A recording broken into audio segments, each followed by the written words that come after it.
Hmm. Okay. So my name is Aditya. Actually, Aditya Raj. My name is Aditya Raj, and I gave 5 attempts in UPSC. I have one more attempt left in UPSC. I have been giving my attempts since 2021. It was the first attempt, and it was my fifth attempt in 2025. आप लोग को screen दिख रही है ना? Oh, yes, sir. Okay okay. हाँ.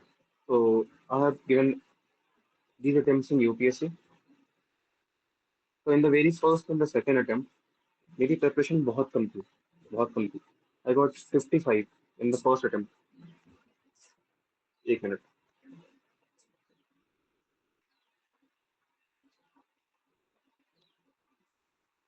हाँ, I got 55 in the very first attempt. यहाँ मेरी प्रिपरेशन बहुत ही कम थी. मतलब मैंने बहुत ही कम पढ़ा था शायद. एक दो सब्जेक्ट्स पढ़ लिया या तीन पढ़ लिया एटमस और मैंने दे दिया अटेम्प्ट. 84 जब आई मेरी, तो उसमें मैंने तीन चीज नहीं पढ़ी तब भी. Art and culture, ancient and medieval and science and tech. Only दो बिकॉज क्योंकि कुछ टॉपर ये कहते थे कि मैंने कभी ये नहीं पढ़ा और तभी मेरा फ्री हो गया. बट उन्होंने कुछ बताया नहीं कि कितने मार्जिन से हुआ क्या हुआ. बट जैसे भी हुआ उनका ये बिना पढ़े हो गया. But there was a friend of mine जिनका सिलेक्शन हो गया था आईआईएस में, Indian information service, and he suggested me कि भाई कुछ भी छोड़ के मत जाओ. ठीक है, कुछ भी छोड़ के मत जाओ. मतलब बीट बीपीएससी और बीट यूपीपीसीएस और बीट यूपीएससी, हमें कुछ नहीं छोड़ना है क्योंकि वी डू नॉट नो. ठीक है, हमें पता नहीं था कि कभी बीपीएससी भी ज्योग्राफी में 15 क्वेश्चन पूछ देगी. ठीक है, क्योंकि बीपीएससी पूछती नहीं थी, बीपीएससी ने पूछ दिया. ठीक है, तो हमें सब पढ़ के जाना होता है. अच्छा, तो मैंने ये नहीं पढ़ा और मैंने टेस्ट दिया बहुत सारा. यहाँ पे ऑलमोस्ट 40 टेस्ट तो दिया ही था. हाँ, सिलेबस पूरा नहीं हुआ था, बस मैंने टेस्ट दे दिया था क्योंकि टॉपर से मैंने सुना था बहुत कुछ कि टेस्ट देना होता है, टेस्ट देना होता है. ठीक है, तो मैंने टेस्ट दे दिया. बट यहाँ भी मेरे से गलती ये हुई कि मैंने टेस्ट को कभी एनालाइज नहीं किया. आई नेवर एनालाइज दो टेस्ट. एंड जब तक आप एनालाइज नहीं करते हो, आप कुछ सीखते नहीं हो उस टेस्ट से. तो मैं यही रह गया. Cut off was 87. ठीक है, तो ये तब नहीं हुआ. जब 23 आता है तो आई गॉट सर्टन स्कोर, दिखाऊंगा आगे में. ठीक है, फिर ये 24 आया और फिर 25 का प्रीलिम्स हुआ. ये 23, 24, 25, I was able to clear these three prelims. ठीक है, 70 मैंने दिया था, 70 का प्रीलिम्स नहीं हुआ. 71 दिया था मैंने, 71 का प्रीलिम्स हो गया मेरे से. आगे मूव करते हैं. कुछ मेरे ये क्रेडेंशियल्स हैं. अ, ये मेरा रोल नंबर है, नाम, और मेरा स्कोर 89.56 आया था. जो कि यूआर कैटेगरी में देखे तो 75 का, 75 was the cutoff score for UR, and for EWS it was 69 or something below than 69, ऐसे कुछ स्कोर था. ठीक है, I got 18, I got 89. Okay, क्योंकि मेरी कैटेगरी ये है, ईडब्ल्यूएस है. और फिर भी मतलब इससे ऊपर भी मेरा स्कोर था 14 मार्क्स, 14 15 मार्क्स. सी साइड भी I was able to clear it. और जबकि पेपर पेपर काफी टफ था, उस हिसाब से ये भी हो गया. Then after 2023 I started working somewhere in a coaching, एक mentor and evaluator का रोल लेके. तो वहाँ मैं काम कर रहा था और जब एग्जाम था 16 जून को 2024 में, and I was working till 14 जून. फिर मैं आया काम एग्जाम देने और 87.98 आए मेरे उस साल. तो इस साल मैं एकदम मार्जिन से पास हुआ. ठीक है, लेकिन मैं पढ़ा नहीं. बाद में मेरे को समझ में आया नेक्स्ट ईयर कि एग्जाम के टाइम में कम से कम एक दो महीने का गैप लेना है काम वाम से. तो फिर मैंने छोड़ दिया काम वाम. फिर मेरे 107 नंबर है, 107.34. आई cleared both CSC and Indian forest service, क्योंकि इसका कट ऑफ 105 था फॉर जनरल. ठीक है, और आगे बढ़ते हैं. ठीक है, ये था क्वालिफाइड फॉर सीएससी. तो तीन यूपीएससी का प्रीलिम्स मैंने इस तरह क्लियर किया है बैक टू बैक, लगातार 3 साल में. ठीक है, फिर ये आता है बीपीएससी. बीपीएससी के लिए अगर मैं देखूं तो यूपीएससी का मेंस खत्म हुआ था लाइक 29 या 30 अगस्त को. ओके, एंड उसके बाद फिर मुझे दिल्ली से घर भी आना था. टिकट भी काटनी थी और घर पे कुछ अलग कॉम्प्लिकेशंस भी थे मेरे, बहुत ज्यादा. तो उस वक्त मैंने ट्रेन में ही किसी से मांग के पढ़ा था आईएसपीसीएस फैक्ट्री का, आईएसपीसीएस फैक्ट्री का करंट अफेयर्स. ठीक है, उनका आया था. तो वो मैंने पढ़ा था और एक बार या दो बार पढ़ लिया था. ठीक है, ट्रेन में भी. और जब घर पहुंचा तो रात में सोया सोया कम था. और रात भर मैंने पढ़ा था, ठीक है, अप टू 3 AM। फिर सो के फिर सुबह उठ के फिर मैंने करंट अफेयर देखना शुरू किया था यूट्यूब से, ठीक है। तो अल्टीमेटली यहाँ पे इतना स्कोर बन गया। स्कोर एक्चुअली से कम बन रहा था, फिर जब नई मार्कशीट आई, मैं जब नया आंसर किया है तो स्कोर बढ़ गया, ये हो गया। तो ठीक है, ये जर्नी रही। 3 UPSC प्रीलिम्स, एक फॉरेस्ट का प्रीलिम्स, एक बीपीएससी और एक सीएसआईआर का एग्जाम हुआ था, ठीक है। तो वो भी मैंने दिया। इसका मैंने मेंस नहीं दिया था क्योंकि इसका मेंस और इसका और ये यूपीएससी का मेंस दोनों कोलाइड कर रहा था। तो that's why I left the mains of CSIR, ठीक है। अब हम आगे बढ़ते हैं और मैं यहाँ बताऊंगा आपको कि इंपॉर्टेंट पिलर्स क्या है प्रीलिम्स निकालने के लिए, ठीक है। और उससे पहले मैं ये बात बताता हूँ आपको कि आपका ये सिलेबस है ना, ठीक है, आपका ये सिलेबस है। इस सिलेबस को आपको ना 4 से 5 बार रिवाइज करना है, ओके। जब आप मल्टीपल टाइम रिवाइज करते हो ना, तो आपको चीजें दिखती है एकदम, ठीक है, कि कौन से पेज में कहाँ पे क्या लिखा हुआ है, ठीक है। मतलब आपको जब आप एग्जाम में क्वेश्चन आता है ना, जैसे एक क्वेश्चन आया था कि इनमें से किसने एक क्वेश्चन था सीआर दास पे, कल मैंने डिस्कस किया था सीआर दास पे, ठीक है। सीआर दास पे कल क्वेश्चन आया था कि कोई legal advice, legal legal service provide provide किया था इन्होंने, ठीक है। लीगल असिस्टेंस प्रोवाइड किया था इसमें, एक पर्टिकुलर केस में। तो मुझे एकदम याद था कि जो मेरा नोट्स बना है उसमें मैंने उस टॉपिक में एक जगह पे एडिशन किया है, ब्लैक पेन से सीआर दास का नाम लिखा है, और वो मुझे मिला था फोरम की एक टेस्ट से, ठीक है। ये मेरे दिमाग में इसलिए आ रहा है क्योंकि मैंने रिवाइज किया है। और आपको रिवाइज आपको कैसे करना है, अगर आप अपने पेज पे चलोगे तो you might not be able to revise it for 4 और 5 टाइम्स और 6 टाइम्स।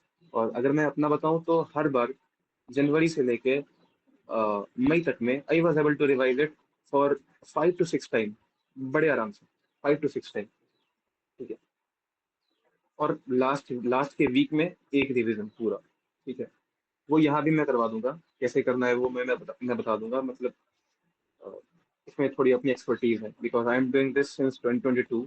जब मेरा खुद का प्रीलिम्स नहीं हुआ था तो मैंने एक ग्रुप बनाया था, वहाँ पे कुछ लड़कों का और कुछ और लोग भी थे, लाइक 7-8 लोग थे। वहाँ पे हम साथ में टेस्ट लगाते थे, वहाँ पे हम अपने स्कोर डिस्कस करते थे कि किसका कितना आया, वहाँ पे हम टारगेट सेट करते थे, ठीक है। और ये काम मेरा ही था ये करने का, ठीक है। तो ये मैं बता दूंगा आपको कि आपको रिवाइज कैसे करना है 4 से 5 बार, ठीक है। क्योंकि आप जितना रिवाइज करोगे उतना आपके दिमाग में चीजें छपेंगी, सामने क्वेश्चंस आएगा, उतनी ही सिली मिस्टेक्स कम होगी। अब देखो इंपॉर्टेंट पिलर्स क्या है प्रीलिम्स निकालने के लिए।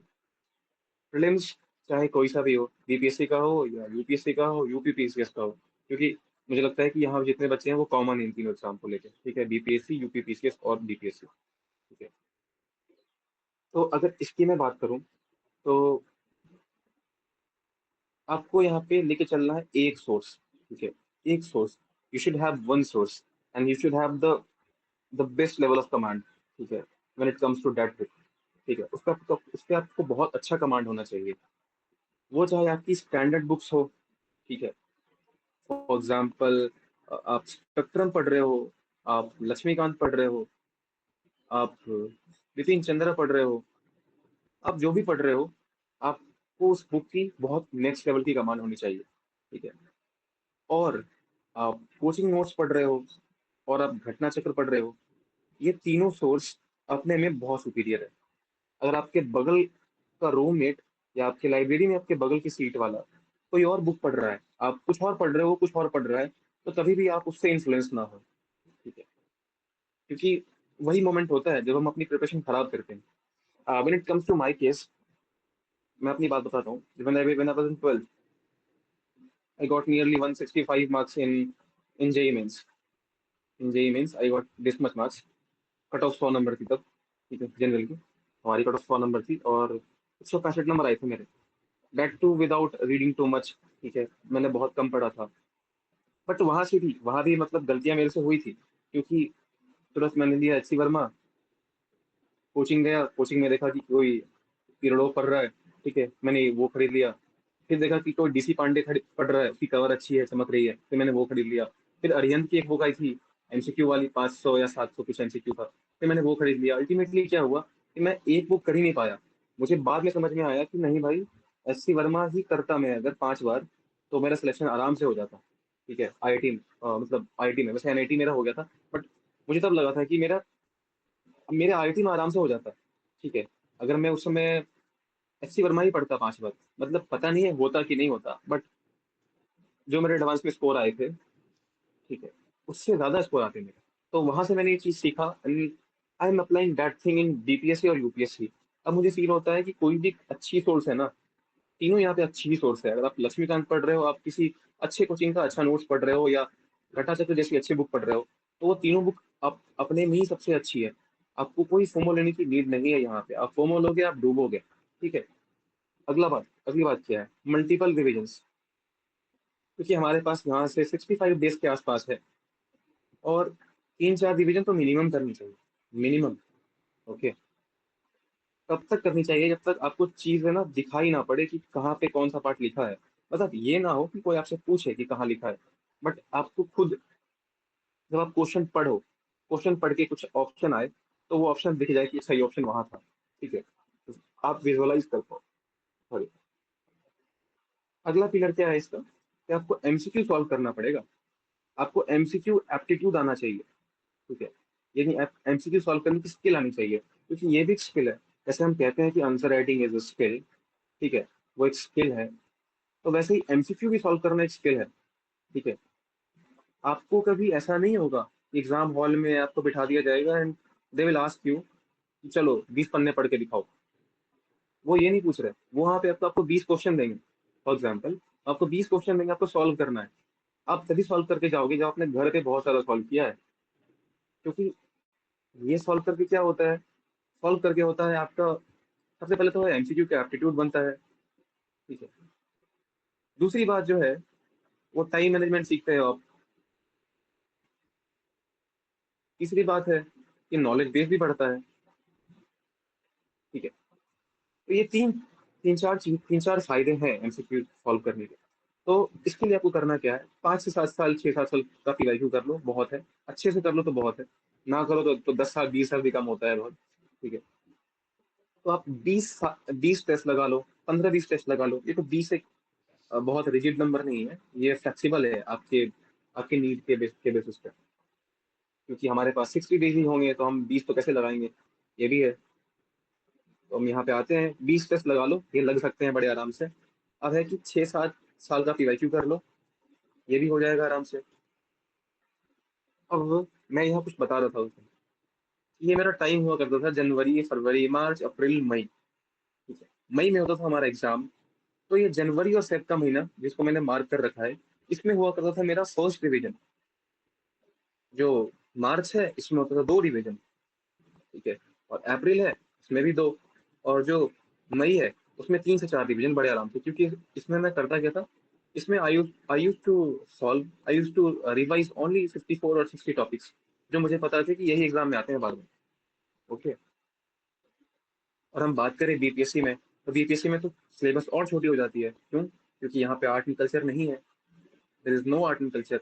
अगर वो पूछेंगे भी तो वो डेप्थ में नहीं पूछेंगे, वो बहुत बेसिक सा क्वेश्चन पूछेंगे आर्ट एंड कल्चर का। यहाँ पे इन्वायरमेंट नहीं है BPSC में इकोनॉमी नहीं है। अगर कोई कहता है इकोनॉमी, तो शायद वो BPSC को फॉलो ही नहीं कर रहा है। क्योंकि BPSC इकोनॉमी के नाम पे क्या पूछती है, फीजल डेफिसिट क्या है बिहार का। This is not economy. But जब वो फीजल डेफिसिट में के कॉन्सेप्ट में घुस जाए ना, दैट इज इकोनॉमी। BPSC वैसे बस इसके नाम पे बस 2 चीज पूछ रही है, बजट और इकोनॉमिक सर्वे। तो यहाँ पे बस ये रटना है, this is not economy, this is current affairs. ठीक है, इकोनॉमी यहाँ पे है ही नहीं। बिहार टेक नहीं पूछता, बिहार साइंस पूछता है, जनरल साइंस पूछता है, जनरल साइंस। ओके, तो ये 4 चीजें यहाँ पे है भी नहीं, और ये 4 चीजें बड़ी है। आप अगर आर्ट एंड कल्चर पढ़ोगे तो वो भी कोई छोटा नहीं, बड़ा सब्जेक्ट है। इन्वायरमेंट तो काफी बड़ा है, इकोनॉमी भी काफी बड़ा है, और टेक कॉम्प्लिकेटेड है अगर देखा जाए तो, जो कि BPSC मेंस में पूछती है। अगला पीरियड जो है ना, वो टेस्ट, जो मैंने कहा MCQ सॉल्व करने का, वो आप कोई भी अच्छा से कर लो। ठीक है, एनीवन, मैं किसी का नाम नहीं लूंगा, बट जो भी मार्केट में थोड़ा बहुत भी रिनाउंस है, ठीक है, जो काफी थोड़ा बहुत भी फेमस है, उसको उठा लो आप, उसको कर लो। और उनकी उनकी जो शेड्यूल होगी, उसको अपने अपने अकॉर्डिंग मोल्ड कर लो। ठीक है, mould it according to your own needs, and then उसको अटेम्प्ट करो। अटेम्प्ट करने के बाद आपको क्या क्या करना है, आपको एनालाइज करना है उसको। अगर आप एनालाइज करोगे तभी आप पहुंचोगे मेंस गेट तक, जिसमें हमने ग्रुप का नाम रखा है मेंस गेट। तो आप तभी तक पहुंचोगे मेंस गेट तक जब आप एनालाइज करोगे, आप अपनी गलतियां खोजोगे। ठीक, आप अपनी गलतियां खोजोगे कि हमसे ये गलती हो गई, मेरे से ये गलती हो गई, इसमें ये गलती हो गई, ठीक है अगली बार मैं ये गलती नहीं करूंगा, अगली बार मैं ये गलती नहीं करूंगा। And finally when you get the real paper in your hand in the examination, वो सारी गलतियां एक जगह होता है ना, ऐसे कलेक्टिवली दिखाई पड़ती हैं आपको, और आप गलतियां कम करने लगते हो। और अगर आप एनालाइज नहीं करते हो, बस टेस्ट लगा के चले जाते हो, तो वो गलतियां जितनी आप कर रहे थे ना, वो सारी गलतियां यहाँ आ जाएगी, क्योंकि आपने बीच में इंप्रूव ही नहीं किया। अगर आप एनालाइज नहीं करते हो तो आप 60 का 60 दिन वेस्ट कर रहे हो। ठीक है, आप 2 घंटे वेस्ट कर रहे हो हर टेस्ट के साथ, है ना। और आप सिर्फ जब आप टेस्ट लगाते हो ना, तो आप सिर्फ 2 घंटे नहीं बैठते हो। आप जब टेस्ट लगाते हो तो आप जब टेस्ट लगाते हो तो आप 2 घंटे तो बैठते हो टेस्ट देने के लिए, बट आप थोड़े एग्जॉस्ट भी होते हो। फिर आपकी 1-2 घंटे और जाती है। मेरे साथ कभी ऐसा नहीं हुआ कि मैंने टेस्ट दिया हो और उसके बाद फिर पढ़ाई हुई हो उस दिन, नहीं। तो इसलिए मैं टेस्ट शाम में दे देता था, या फिर दोपहर में। जो भी मुझे टेस्ट देना है रूम पे या फिर लाइब्रेरी में बैठ के, वो मैं उस टाइम दे देता था, कि मुझे पता था मैं पढ़ नहीं पाऊंगा उसके बाद। ठीक है। तो अगर आप एनालाइज नहीं कर रहे हो, तो मैं बहुत स्ट्रिक्टली हार्शली जो भी कह लो बोल रहा हूँ कि आप 2 घंटे वेस्ट कर रहे हो। और अगर आपके अंदर, अगर मैं कहूँ, एमसीक्यू एप्टीट्यूड आपके अंदर इनहेरेंट है, ठीक है, कुछ लोगों में होती है।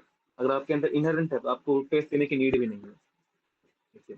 बट आपको क्या पता कि आप वही हो, तो आपको तो करना पड़ेगा, काम तो करना पड़ेगा, आपको एनालाइज करना पड़ेगा, टेस्ट लगाना पड़ेगा, ताकि कोई चांस छूटो ना। ठीक है, आपको कोई भी चीज चांस पे नहीं छोड़ना है कि अरे क्या पता किस्मत में हो। तो आपको खुद का किस्मत बनाना है उस मोमेंट पर। और वो तभी बनेगा जब आप एनालाइज करोगे, आप मेहनत करोगे। इट्स ऑल अबाउट मेहनत, it's not about the chance. ठीक है।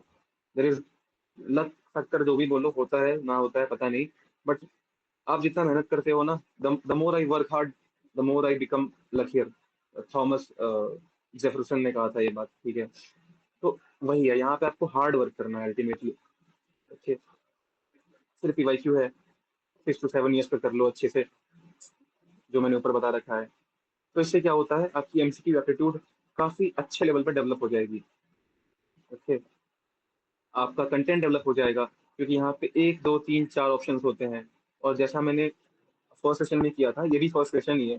ठीक है, उसी को थोड़ा फास्ट पेस पे कर रहा हूँ, थोड़ा मॉडरेट पेस पे कर रहा हूँ बस। तो ये सेम सेशन ही है। उसमें ही मैंने ये सब बात कही थी कि आगे डिस्कस करेंगे इसके ऊपर, कि जो फर्स्ट सेशन में हमने बात किया था, first second third fourth 4 option होते हैं। तो चारों ऑप्शन का ना एक मतलब होता है। ठीक है। वो चारों ऑप्शन थोड़े थोड़े बहुत इंपॉर्टेंट होते हैं बीपीएससी के हिसाब से, तभी बीपीएससी उसको ऑप्शन में दे रही है। मैं जब सेकंड सेशन जब होगा हमारा वो उस ग्रुप में, ठीक है, वहां हम देखेंगे कि कुछ क्वेश्चंस हैं जहाँ पे सिंपली डेट की बात करी गई है। ओके। तो उसमें पूछा गया है कि भगत सिंह को किस डेट को फांसी हुई थी। वो 23 मार्च 931। उसके साथ में 4 डेट दी गई है, 4 डेट, 3 डेट और दी गई है। और ये तीनों डेट अपने में इंपॉर्टेंट है, क्योंकि इन तीनों डेट में ना बड़ी बड़ी चीजें हुई है। एक में सेकंड एक में second article round table conference का कमेंसमेंट हुआ है। ठीक है, एक में थर्ड वाले का हुआ है, और एक एक और है, वो भी इंपॉर्टेंट है। तो जब हम ऐसे पढ़ते हैं पीवाईक्यू, मतलब ऐसे आपको कहीं किसी बुक में नहीं दिखाई पड़ेगी। ठीक है, but I am doing deeper research on this things, तो आपको ये काफी काम आने वाला है। ठीक है। तो अल्टीमेटली हम पीवाईक्यू को ऐसे हैंडल करेंगे हर ऑप्शन में डीप में जाके। करंट अफेयर्स की बात करते हैं। करंट अफेयर्स का कोई भी एक उठा लो source, any source of your choice. ठीक है। अगर मेरी बात करो तो जो सब लोग पढ़ते हैं वो पढ़ लो, ताकि फोमो नहीं होगा। अगर सब एरुटेरिया पढ़ रहे हैं ना, तो आप भी पढ़ो एरुटेरिया। क्यों? क्योंकि आपके बगल वाले को वो क्वेश्चन आता हो और आपको नहीं आता हो, ऐसा होना नहीं चाहिए। ठीक है। इसलिए मैंने जो शुरू के दो दो प्रीलिम्स में मैंने बस विजन का पीटी 365 इसलिए पढ़ा था, क्योंकि मुझे एग्जाम में फील ना हो कि मुझे नहीं आता है, that I do not know, but जो मेरा कंपटीटर है उसको आता है। तो बस to have a competitive advantage, you should be reading the famous ones. ठीक है। इसका मतलब ये नहीं है कि वो बेस्ट है, इसका मतलब बस ये है कि वो फेमस है, उसको सब लोग पढ़ते हैं। तो अगर क्वेश्चन उससे आएगा तो आपको आना चाहिए, अगर क्वेश्चन उससे आता है और आप नहीं पढ़ते हो तो आप लॉस में हो अल्टीमेटली। ठीक है। तो ये एडुटेरिया हो गया, और या तो कोई भी आप अच्छा सा कर लो, पीढ़ी का भी आता है, जो भी आता है, आई आई दृष्टि भी आता है एक, ठीक है। तो आपको जो अच्छा लगता है, देखो मैंने पहले भी कहा था कि जो है ना वो बेस्ट है, ठीक है।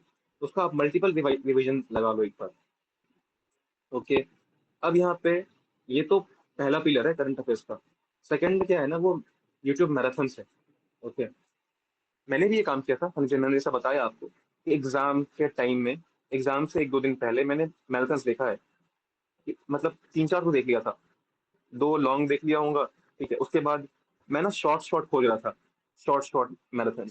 नो मैटर कि उसको किसने बनाया है, ठीक है। नो मैटर कि वो मतलब उसकी क्या क्रेडिबिलिटी है, उसका कोई लेना देना नहीं है वहां पे। बस उसमें ये अच्छी बात है कि उसने जहां से बनाया है, उसने किसी बुक से बनाया है, उसने किसी एमसीक्यू से उठा के बनाया है, ठीक है। तो इसमें उसकी कोई क्रेडिबिलिटी नहीं है कि उसका कोई रेलेवेंस नहीं है उसकी क्रेडिबिलिटी का, क्योंकि वो क्वेश्चन दे रहा है, वो आंसर दे रहा है, वो सही आंसर दे रहा है, बस यही बड़ी बात है। ओके। तो मैंने शॉर्ट 20 मिनट वाले आ रहे थे उस समय, 20 मिनट में 100 क्वेश्चन करके, ये मैंने लास्ट मोमेंट में मैंने बहुत सारा कर लिया, ठीक है। लिटरली बहुत सारा, मतलब मैंने चार पांच कर लिया, तो मेरे चार पांच तो क्वेश्चन यही हो गए। और मुझे पता था कि ये फेमस फेमस वंस होते हैं इनमें। और ये भी है, आप रैंडम का नहीं, मतलब ट्राई करो कि किसी एक यूट्यूबर का ही शॉर्ट वाला अगर आ रहा है ना, तो उसको ही देख लो, मतलब तीन चार, क्योंकि वो ना अल्टीमेटली कवर करता है सारा। और अगर नहीं हो पता तो आप जो मन है सो देख लो, ठीक है, बट कुछ मैथ्स देख लो, मेरा ये कहना है बस। अब हम आगे, यहाँ तक बात समझ में आई आप लोगों को? कोई दिक्कत तो बताओ। हेलो।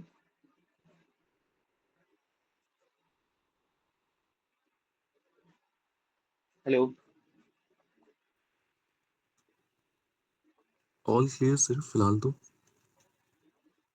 ठीक है, सब कुछ क्लियर है तो बाकी बाकी लोगों को सब कुछ क्लियर है यहाँ तक, या मैं बहुत फास्ट जा रहा हूँ?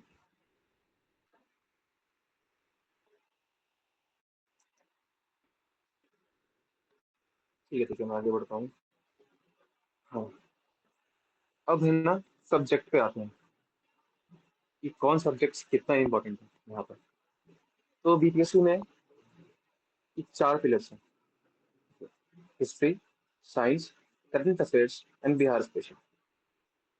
ये चार बहुत इंपॉर्टेंट सेशन, मतलब पिलर्स है, क्योंकि यहाँ से अगर हम देखें तो मॉडर्न, मेडाइवल और एंशियंट हिस्ट्री, ये तीन पिलर्स हैं हिस्ट्री के। और इस तीन में कभी ये मत कहना कि, इन तीन में कभी ये मत कहना कि ये ज्यादा सुपीरियर है, इससे ज्यादा क्वेश्चन आते हैं, इससे कम आते हैं, इससे ज्यादा आते हैं। क्योंकि आपको पता नहीं है कि क्या पता बीपीएससी का कभी दिमाग फिर जाए, बीपीएससी मेडिवल से ज्यादा क्वेश्चन पूछते।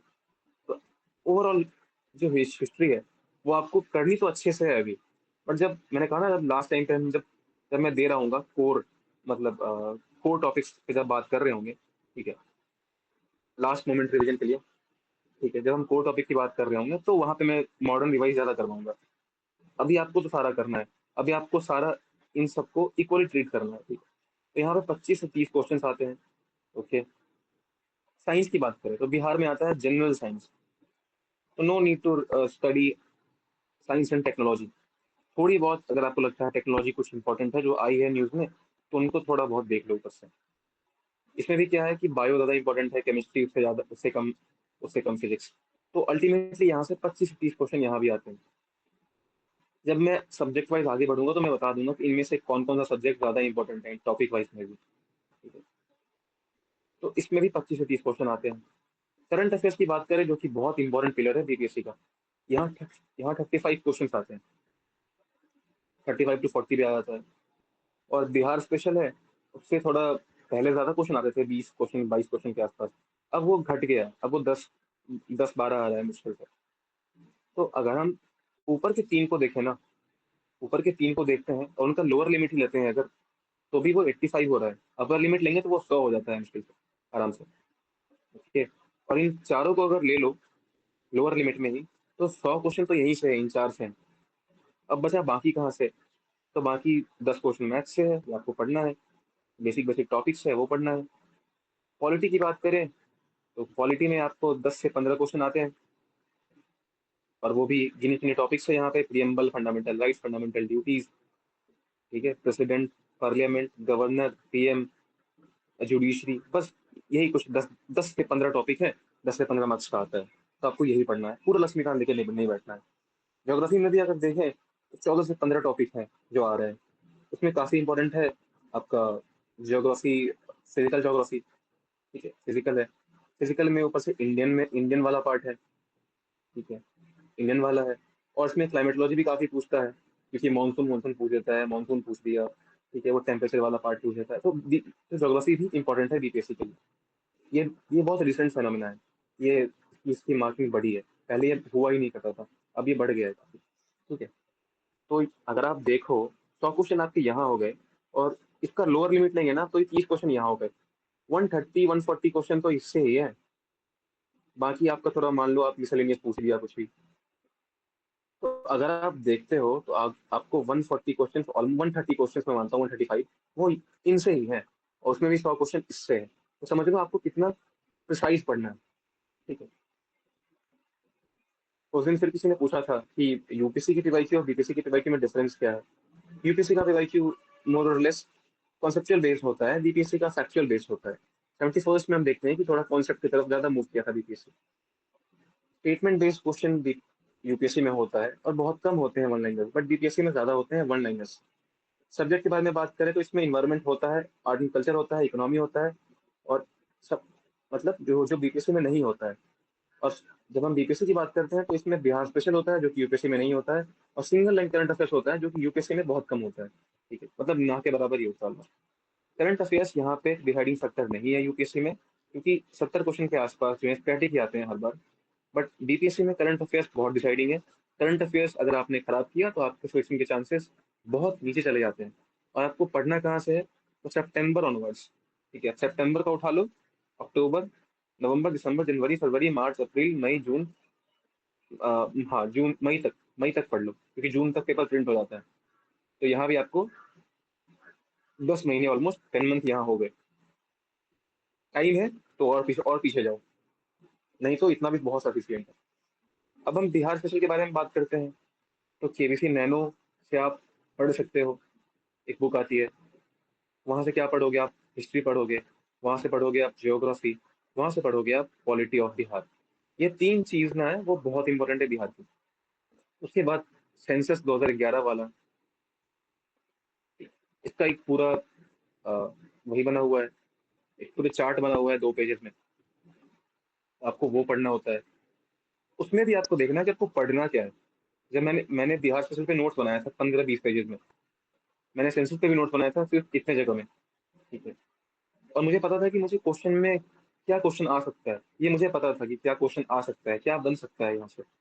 मुझे, अगर मैं बात करूं तो after clearing these must problems, मुझे इतना क्लियर, मतलब मुझे इतनी क्लैरिटी आ चुकी है कि अगर इतना लाइंस लिखा हुआ है, अगर यहाँ से क्वेश्चन बनेगा तो क्या बनेगा और कैसा बन सकता है।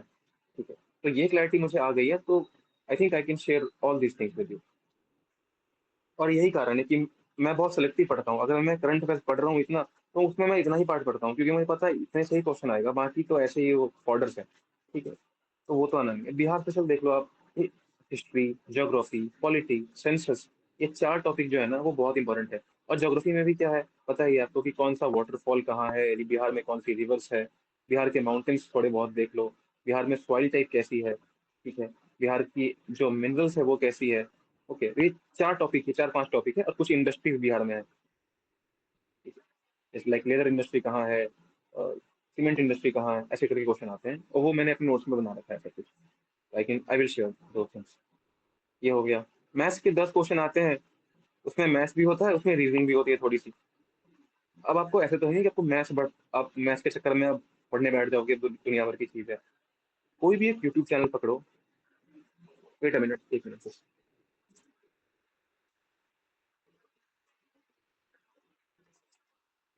चैनल पकड़ो, उसको पकड़ने के बाद वहां से उठाओ परसेंटेज, परसेंटेज की कुछ क्वेश्चन सॉल्व करो, और वो भी सीजीएल लेवल के नहीं।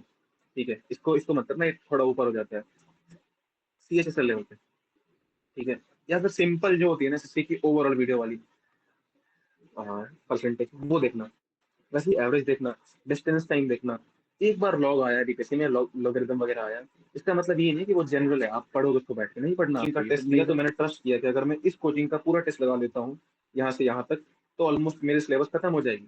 ठीक है, मैंने इस चीज पर ट्रस्ट किया काफी, और ये ट्रस्ट आपको फायदा करता है। और आपको इस ट्रस्ट के साथ आपको खुद भी अपना खुद का एफर्ट लगाना पड़ेगा, वो भी बहुत अच्छा वाला, ठीक ठाक एफर्ट लगाना पड़ता है। ऐसे शुरू में होता है, अगर आप अभी सेशन में हो सकता है कि अभी सुन के बहुत मोटिवेशन का लेवल, ऐसे ग्राफ बनाओ तो मोटिवेशन का लेवल यहाँ चला गया हो, ठीक है, यहाँ चला गया हो। बट आप जब 2 दिन प्रिपरेशन करते हो ना, ठीक है, ये मोटिवेशन हो गया, वाई एक्सिस पे, ये एक्स पे आपका टाइम पीरियड हो गया, तो ये धीरे धीरे ना ऐसे गिरता जाता है, ठीक है, विद प्रिपरेशन। ठीक है, और अगर आप थोड़ा और झटका खा रहे हो ना, तो बहुत ऐसे गिरता है फिर। और फिर एंड में आप बोलते हो कि अरे अटेम्प्ट स्किप कर देते हैं, पढ़ाई नहीं हुई है। मैंने बहुत लोगों को देखा है, they start from here, motivation यहाँ से शुरू होता है, वो भी उठता भी है, और फिर नीचे गिर जाता है। क्यों? क्योंकि शुरू में जोश में होते हैं, बाद में वो कंसिस्टेंट नहीं हो पाते हैं। ठीक है, तो आपको कंसिस्टेंट होना है, और एक चीज को बहुत बार पढ़नी है, क्विक पढ़ना है, क्योंकि टाइम हमारे पास कम है, we have less time, and you can not give excuse कि आप एक स्लो लर्नर हो। ठीक है, because this is a competitive examination, and हो सकता है कि आपके पास हो सकता है कि आप स्लो लर्नर हो और आप लॉन्ग टाइम में सीखो। ठीक है, in series called Game of Thrones, there is a character name Sansa Stark, उसने कहा था कि I learn slowly but I learn. ठीक है, वो यहाँ काम नहीं करेगा, क्योंकि आपके पास टाइम कम है, 60 दिन का टाइम है यहाँ पे। ठीक है, तो ये डायलॉग यहाँ काम नहीं आएगा। ओके, यहाँ चाहिए कंप्लीट मेहनत और हार्ड वर्क, आप दिल्ली थक जाओगे ऐसा। आगे हम बढ़ते हैं, और फिर पहले हम डिस्कस करते हैं कुछ पीवाईक्यू जो मैंने उस दिन किया था।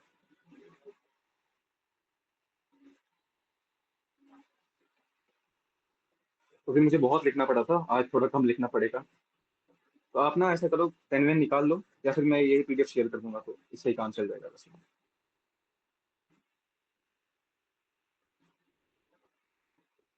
स्क्रीन विजिबल है ना?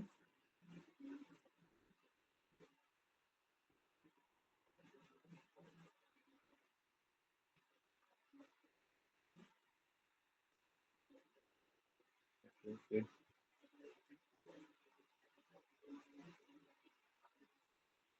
हम्म।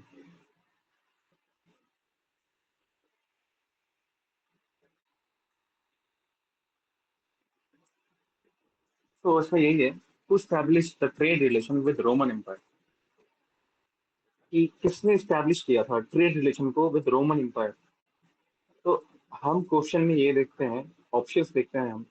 ऑप्शन में हमारे पास है Cheras, western Shakas, Vakataka and Kushanas. Okay, तो सबसे पहले आता है कि कुशाना जो थे ना, वो सेंट्रल एशिया से आए थे। अगर हम इंडिया का मैप बना है ऐसे, ठीक है, ऊपर जाते हैं, अ, ऐसे करके मैप बनता है जब इंडिया का, तो ऊपर जो सेंट्रल एशिया है वहां से ये आए थे। ठीक है, जब ये वहां से आए थे तो ये नॉर्थ इंडिया के नॉर्थ में और नॉर्थ वेस्ट में इनका रूल था, और यहीं से रास्ता बनता है रोमन तक जाने का, थ्रू लैंड। ठीक है, तो अगर लॉजिकली देखें तो कुशानाज ही वो होंगे जिन्होंने मतलब स्टैब्लिश किया होगा रिलेशन विद रोमन एम्पायर। तो हम कुशानाज के बारे में थोड़ा पढ़ते हैं। पहली बात कि कभी क्वेश्चन में आता है कि सिल्क रोड पे इनका कंट्रोल था फर्स्ट सेंचुरी एडी में, इट वाज कुशानाज। कनिष्का ने गोल्ड कॉइन कनिष्का ने गोल्ड कॉइन रिलीज किया था, स्टैंडर्ड्स ऑफ रोमन करेंसी। ठीक है, उस समय जब जब जब कुशानाज थे, उस समय ट्राजन्स नाम की एक डायनेस्टी हुआ करती थी। ठीक है, तो ट्राजन्स के कोर्ट्स में कुशानाज के एनवॉयज यानी काइंड ऑफ एम्बेसडर्स थे। जब क्वेश्चन में आएगा ना कभी कि जब कुशानाज थे तो उस समय पे उनके कंटेम्प्रेरी है ना रोम में कौन थे, तो वो ट्राजन्स थे। अगला है कि ये क्या एक्सपोर्ट करते थे, they were exporting silk, spices and gemstones. और इस समय होता है रोमन गोल्ड जो है वो इंडिया आने लगता है बहुत सारा। जैसा कि हम पढ़े भी हैं ऊपर कि इनका ट्रेड था रोमन से, तो जब ये सामान भेजेंगे तो बदले में गोल्ड मिलेगा, तो गोल्ड इनके पास आ रहा था। अब इनके बेसिक में जाते हैं, क्योंकि जब क्वेश्चन आएगा ना तो क्वेश्चन यहाँ से दो तीन चीजों से क्वेश्चन आ सकता है। सिल्क रोड पे किसका कंट्रोल था, उसमें ट्रेजन था, एक्सपोर्ट क्या करते थे, बस ये दो तीन चीजें आ सकती है। लेकिन यहाँ जो चीजें लिखी है ये बहुत इंपॉर्टेंट है, ये आनी ही आनी है। अगर कुछ आनस पे क्वेश्चन आएगा तो ये आएगा। पहला पार्ट क्या है, ये लोग थे यूची ट्राइब से, दे वर फ्रॉम यूची ट्राइब्स। और ये कहाँ से आए थे, सेंट्रल एशिया से। इन्होंने किसको रिप्लेस किया था, दे रिप्लेस पार्थियंस, जो कि इनसे पहले रूल कर रहे थे। इनकी फर्स्ट डायनेस्टी थी, खुजूल कैडाफाइस ने इसको स्टैब्लिश किया था, ठीक है, या इसको कैडाफाइस वन भी बोलते हैं। इनके बाद आई थी इनकी सेकंड डायनेस्टी ऑफ कुशानास, इसको स्टैब्लिश किया था विम कैडाफाइस ने, इसको कैडाफाइस टू भी बोलते हैं। और यही सेकंड सेकंड थे जिन्होंने गोल्ड को रिलीज किया था, गोल्ड कॉइन रिलीज किया था। ओके, तो वेम कैडाफाइस के बारे में देखते हैं। वेम कैडाफाइस जो है, वेम कैडाफाइस है, इसी का बेटा होता है कनिष्क, इसको हम बहुत बहुत जानते हैं। तो कैडाफाइस, तो इनका कैपिटल जो होता है वो पेशावर में होता है और मथुरा में होता है, दो जगह का कैपिटल रह चुका है। कनिष्का के कोर्ट में कुछ लोग काम करते थे। एक का नाम था मठारन, चरक, वसुमित्र, अश्वघोष, नागार्जुन एंड पार्श्व। इन दो का नाम सबको पता होगा। ये फोर्थ बुद्धिस्ट काउंसिल में एक प्रिसाइड कर रहा था, एक वाइस प्रेसिडेंट, ये दोनों। तो यहाँ पे लिखा है मैंने, फोर्थ बुद्धिस्ट काउंसिल कुंडलग्राम कश्मीर में होता है, और वसुमित्र और अस्मित और अश्वघोष ये दोनों होते हैं इसमें। तो कुशानास के बारे में हमने यहाँ तक ये पढ़ा। अब एग्जाम में इससे इससे बाहर कुछ नहीं आने वाला, अब तक तो नहीं आया है, यूपीएससी में भी नहीं आया, बीपीएससी में भी नहीं आया। आगे देखते हैं बाकी ऑप्शंस। चेरास के बारे में देखते हैं। चेरास केरला और तमिलनाडु में मतलब थे, और ये ट्रेड करते थे मुजरिस पोर्ट से। मुजरिस पोर्ट था मलाबार कोस्ट पे। और इनका एक और पोर्ट था जिसका नाम था टोंडी पोर्ट। तो याद रखना, कभी भी क्वेश्चन में आता है कि मुजरिस पोर्ट और टोंडी पोर्ट किनके कंट्रोल में था, तो इट वाज चेरास। ये क्या एक्सपोर्ट करते थे, इट वाज पेपर, ठीक है, वो काली मिर्च। एक बुक थी उस समय, नेचुरल हिस्ट्री, उसको लिखा था प्लिनी ने। यहाँ पे बात की गई थी कि ट्रेड ये लोग कर रहे थे रोमन्स के साथ। यहाँ पे ये चर्चा किया गया था कि चेरास का ट्रेड था रोमन्स के साथ। चेरास ने डोमिनेट किया था इंडियन ओशन के में ट्रेड को। दे completely dominated the trade in Indian ocean. Okay, अब चिराग के बारे में हम बेसिक में देखते हैं जो एनसीईआरटी में दे रखा है। वो क्या है, वो है कि इनका एम्बलम, इनका जो स्टेट का पहचान था, सरकारी चिन्ह बोलते हैं इसको, वो बो था, यानी धनुष, ठीक है। इनकी कैपिटल थी वंजी या करयाउर। और ये जो मुजरी फोर्ट था, इसके पास के बगल में एक टेम्पल था, इसका नाम था temple of Augustus. Augustus is a Roman God. इसके फर्स्ट रूलर थे उदयन जेरान, और फेमस रूलर थे इनके सेनगुप्तवन, जिन्होंने, जिनको हम कहते हैं रेड चेरा भी। और उन लोग, और इन्होंने ये फाउंड किया था पत्तिनी कल्ट, यानी गॉडेस ऑफ चेस्टिटी, इसका नाम था कन्नगी। तो ये दो क्लियर है।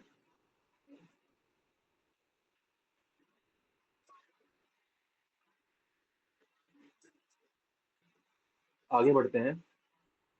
वेस्टर्न शाकास में, वेस्टर्न शाकास की पांच ब्रांचेस थी, मतलब शाकास की पांच ब्रांचेस थी। पांच में से एक थे वेस्टर्न शाकास, और ये काफी इंपॉर्टेंट था। इनके कंट्रोल में था बेरी गाजा पोर्ट।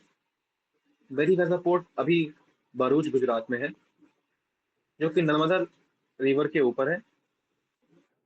और ये कहाँ पे है, ये गल्फ ऑफ खंबात या कैम्बे में है। इनकी बात करें अगर, तो इन्होंने प्रोवाइड किया था inland trade routes to to Roman. इन्होंने रोमन्स को प्रोवाइड किया था कि आप ट्रेड करो, उनको रास्ता दिया था हमारे लैंड के थ्रू इंडिया में। इनका टाइम पीरियड था फर्स्ट सेंचुरी बीसी से लेके फोर्थ सेंचुरी एडी तक। इनका मोस्ट फेमस जो रूलर है वो रुद्रदमन है, जिसने डिफीट किया था वशिष्ठ पुत्र सतकर्णी को। वो क्या था, वो एक सातवाहन रूलर था। कितनी बार हराया, हराया, दो बार हराया है इसको, ठीक है। और एक और बात है, रुद्रदमन ने एक और अच्छा एक काम किया था, इसने रिपेयर किया था सुदर्शन लेक।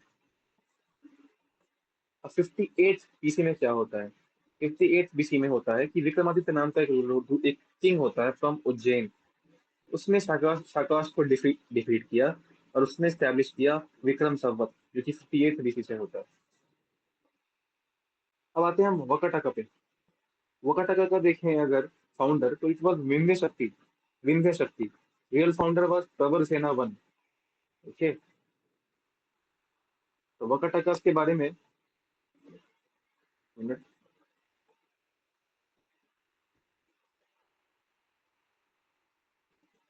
वकाटकास के बारे में हमने यहाँ लिखा है। ठीक है, हम ये देखते हैं कि सेंट्रल इंडिया में इनका रूल था। इनका रूल था बिटवीन सातवाहन एंड चालुक्य, यानी इससे पहले सातवाहन थे, उनके डिक्लाइन के बाद वकाटकास आए, और वकाटकास के डिक्लाइन के बाद चालुक्य आ गए। वकाटकास का नाम काफी देखते हैं हम डेवलपमेंट ऑफ अजंता केव्स में। ठीक है? और ये भी देखते हैं कि वकाटका रूलर्स ने मैट्रिमोनियल अलायंस बनाया था विद गुप्तास, यानी शादी का रिश्ता था। किसका किसका? रुद्रसेना सेन टू एंड प्रभावती गुप्त, जो कि चंद्रगुप्त टू की बेटी थी, इनकी शादी हुई थी। जो लास्ट रूलर होता है इनका, उसका नाम होता है हरिसेन। जो लास्ट मतलब लास्ट रूलर नहीं, last most important ruler, Harishena. उसका उसकी डेथ होती है 510 सी में। और इसके डेथ के बाद देखते हैं कि धीरे धीरे चालुक्य राइज करता है, और 550 आते आते चालुक्य का रूल स्टैब्लिश हो जाता है। इनका कैपिटल दो जगह था, नंदीवर्धन और प्रवरपुरा, जो कि मंसार में है आजकल, और नंदीवर्धन नागपुर के आसपास में है। तो फर्स्ट क्वेश्चन यहाँ पे हमारा खत्म हो जाता है। सेकंड क्वेश्चन है द मुस्लिम रूलर। अगर हम अभी हम देखेंगे, हम पांच क्वेश्चन डिस्कस करेंगे, एंड तब आपको पता लगेगा कि कैसे हमारा मॉडर्न हिस्ट्री, मेडिवल हिस्ट्री हमारा एक्चुअली 50% खत्म हो चुका है इस पांच क्वेश्चन में ही। एंड हम थ्रू आउट द 5 इयर्स ऐसे ही आगे बढ़ेंगे। तो इससे ये पता लगता है कि आप अगर 20 साल का भी कर लो, बट अगर हम यहाँ सिंपल था, जैसे जैसे बुक्स में क्या होता है कि क्वेश्चन ये होता है who established the trade relation with Roman Empire, question answer होता है चेरस, और उसी में थोड़ी बहुत बातें लिख देते हैं, बस यही।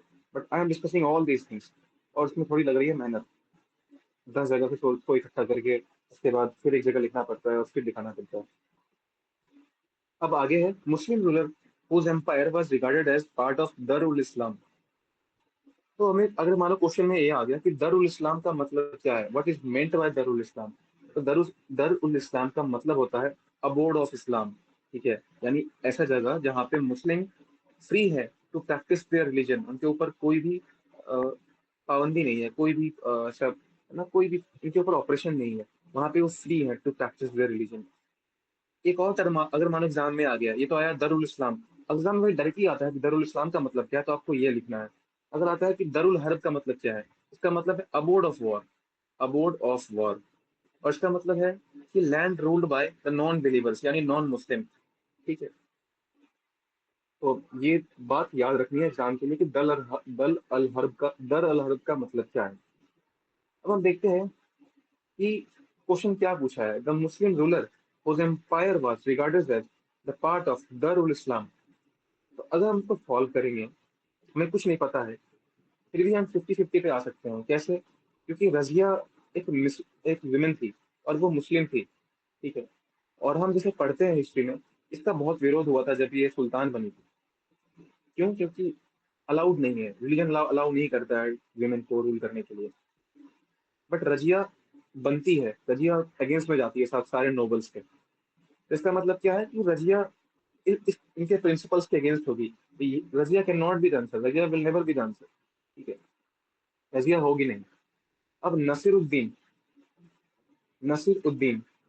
नसीरुद्दीन के बारे में अगर बात करें, अब यहाँ देखो दो नाम बड़ा फेमस स्ट्रॉन्ग दिखाई पड़ रहा है, कि उसमें से एक बलबन। ओके, तो ये दो नाम बड़ा स्ट्रॉन्ग है, और ये स्ट्रॉन्ग नेम्स है यहाँ पे। ठीक है, ये तीन एक्चुअली स्ट्रॉन्ग नेम्स है, ए बी और सी। नसीरुद्दीन को कोई जानता भी नहीं है ज्यादा कुछ, तो ये तो वैसे भी आंसर नहीं होगा, क्योंकि इसका कुछ बड़ा इम्पैक्ट रहा नहीं है हिस्ट्री में। बहुत छोटा मोटा इम्पैक्ट रहा है इसका, तो इसका कुछ नहीं, मतलब ये बस एक छोटा राजा था सुल्तान के नाम पे, तो इसका कुछ, ये वैसे भी चला जाएगा। रजिया को हमने लॉजिक से हटा दिया। दो दो नाम बचेंगे बड़े बड़े, एक इल्तुतमिश, एक बलबन। और अब आपको दोनों में से कोई एक टिक लगाना है। आप जब सेकंड राउंड में आओगे, तो आपको दोनों में से कोई एक लगाना पड़ेगा, और जो होगा सो होगा।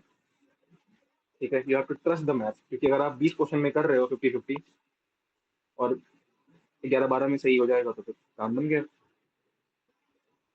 आगे क्या है, हम देखते हैं इल्तुतमिश।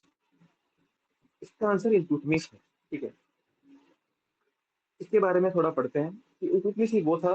पहली बात, इल्तुतमिश जो इल्तुतमिश है, वो सेकंड नंबर का नंबर का सुल्तान था, जो कि कुतुबुद्दीन ऐबक का एक स्लेव हुआ करता था। ये सुल्तान बनता है। तो ही वॉज द वन जिसने कंप्लीट किया कुतुब मीनार को। इसको छोड़ के गया था कुतुबुद्दीन ऐबक। इसने स्टार्ट किया चहलगानी सिस्टम या चलीसा सिस्टम। इसमें होते थे 40 स्ट्रॉन्ग नोबल्स। इसने शुरू किया इक्ता सिस्टम। आगे पढ़ेंगे और इसके बारे में कभी। तो इक्ता मतलब एक तरह का लैंड लैंड टेन्योर सिस्टम था। उसमें लैंड बांट दी जाती थी। वो एक सिस्टम था इक्ता सिस्टम। इसने फॉर्मल इन्वेस्टिचर किया था फ्रॉम अब्बासिड खलीफ, यानी जो खलीफा था, खलीफा ने इसको फॉर्मली क्राउन दिया था। ठीक है, इसको क्राउन किया था और ये इसको बनाया था सुल्तान दिल्ली का। और इसको टाइटल क्या मिलता है यहाँ पे खलीफा से बात करके? सुल्तान आजम। और पता है आपको, ये बातें आपको लूसेंट में दिखाई नहीं पड़ेंगी और किसी की जल्दी बुक में नहीं। मतलब आई हैड टू, मतलब मुझे थोड़ा करना पड़ता इस रिसर्च, तब जाके मिली ये चीजें। इसको सुल्तान आजम मिलता है। अब कभी क्वेश्चन में आता है कि वो वाज कॉल्ड सुल्तान आजम, या किसको ये टाइटल मिलता है फ्रॉम खलीफा, तो इट वाज इल्तुतमिश। ओके। अब एक और क्वेश्चन आ सकता है कि फर्स्ट सुल्तान कौन था जिसको मिला था खलीफा का रोब? एक कपड़ा, रोब इज अ लॉन्ग क्लोथ्स। ठीक है, पतला सा कपड़ा होता है, काइंड ऑफ दुपट्टा या तौलिया मान लो। ठीक है, रोब बोलते हैं उसको। वो रोग मिला, इसको इस रोग को क्या बोलते हैं? खिला। ठीक है, खिला। KHIL और ये खिला। और क्वेश्चन में आता है खिला का मतलब क्या है, या कौन वो फर्स्ट सुल्तान था जिसको ये मिला, तो इट वाज इल्तुतमिश। अब है कि हौज ए शामसी। हौज ए शामसी ये किसने बनाया था? ये बनाया था इल्तुतमिश ने, to honour the Islamic spiritual tradition. ठीक है, ये भी क्वेश्चन में आ सकता है डायरेक्टली, किसने ये बनाया था। अगला क्वेश्चन है, ये बीपीएससी पूछ चुका है, देखो। अगर हम पीवाईक्यू को इस तरह करके जाते तो बीपीएससी का ये क्वेश्चन हम सॉल्व कर लेते। क्यों? क्योंकि पूछा था कि क्या पूछता है यहाँ पे, ये पूछता है कि किसने पैटर्नाइज किया था। ठीक है, यही बीपीएससी क्वेश्चन ये था कि who wrote the book Tabaqat Nasiri. It was Minhaj Minhaj us Siraj. और इसको पैटर्नाइज किया था इल्तुतमिश ने, तो याद रखना। क्योंकि अब क्वेश्चन आ चुका है ये, हो सकता है क्वेश्चन अब ये आ जाए कि हु पैटर्नाइज मिनाज अस्सिराज, तो इसीलिए पीवाईक्यू इंपॉर्टेंट होता है बहुत। अगला है कि he saved Delhi from the Genghis Khan. This was a question from 2022 UPSC. एक क्वेश्चन नहीं था, ये एक स्टेटमेंट था। ठीक है, that was the correct statement. इसने चंगेज खान से बचाया था। क्यों बचाया था इसने? क्योंकि इसने ख्वारिज्म शाह को शेल्टर नहीं दिया था। क्योंकि ख्वारिज्म शाह एक भगोड़ा था चंगेज खान का, तो उसको इसने शेल्टर नहीं दिया था। ठीक है। अब आते हैं नसीरुद्दीन पे। ये कुछ खास इंपॉर्टेंट है नहीं, बस इस टाइम पे ये इंपॉर्टेंट है कि तैमूर का इन्वेजन होता है और ये भाग जाता है। Is also known as Darveshi king. Darveshi king के नाम से ये जाना जाता है। इसका टाइटल था खान ए शहीद। खान ए शहीद। आफ्टर डेथ इसको टाइटल मिलता है खान ए शहीद का। ही spent his time कॉपिंग his Quran. ठीक है, ये अपना कुरान कॉपी करता था, मतलब कुरान को लिखता था, उसको बेचता था, उससे पैसे कमाता था। तो बहुत सिंपल लाइफ माना जाता है इसका। बलबन इसका एक डेप्यूटी कमांडर था, मतलब इसका एक डेप्यूटी था Balban. Balban was a deputy of Nasiruddin. और हम देखते हैं कि Balban was a part of Chahalgani. और आगे बलबन ही है जो इस चहलगानी को खत्म कर देता है। क्योंकि बलबन को पता था कि चहलगानी में पावरफुल नोबल्स होते हैं, इसका ये खुद पार्ट था और ये आगे जाके थ्रोन कैप्चर कर देता है। तो बलबन ने इसको खत्म कर दिया सिस्टम को। और आफ्टर डेथ इसका नाम होता है खान शहीद नसरुद्दीन का। ये क्वेश्चन याद रखना, ये क्वेश्चन बन सकता है। और इसका एक और नाम था दरवेशी किंग। तो who was known as Darveshi king? वो था नासिरुद्दीन। अब आते हैं बलबन पे। बलबन पे हम जब आते हैं ना, तो हम देखते हैं बहुत कुछ जो एग्जाम में पूछ सकता है। तो Balban is a very important topic. Balban, Iltutmish, Qutubuddin Aibak, Razia, ये चार टॉपिक तो इंपॉर्टेंट है बहुत। बाकी तो बहुत कम इंपॉर्टेंट है सुल्तान से। हाँ, एक मोहम्मद बिन तुगलक, रोसा तुगलक, अलाउद्दीन खलजी, हम सब अभी ये सारे टॉपिक्स हम अभी डिस्कस करेंगे। और आप देखोगे कि कितना डिफरेंस क्रिएट करता है भाई की। आपको नीड नहीं पड़ेगी पढ़ने की अलग से मेडल। तो बलबन है यहाँ पे। बलबन ने emphasize किया था डिवाइन किंगशिप पे।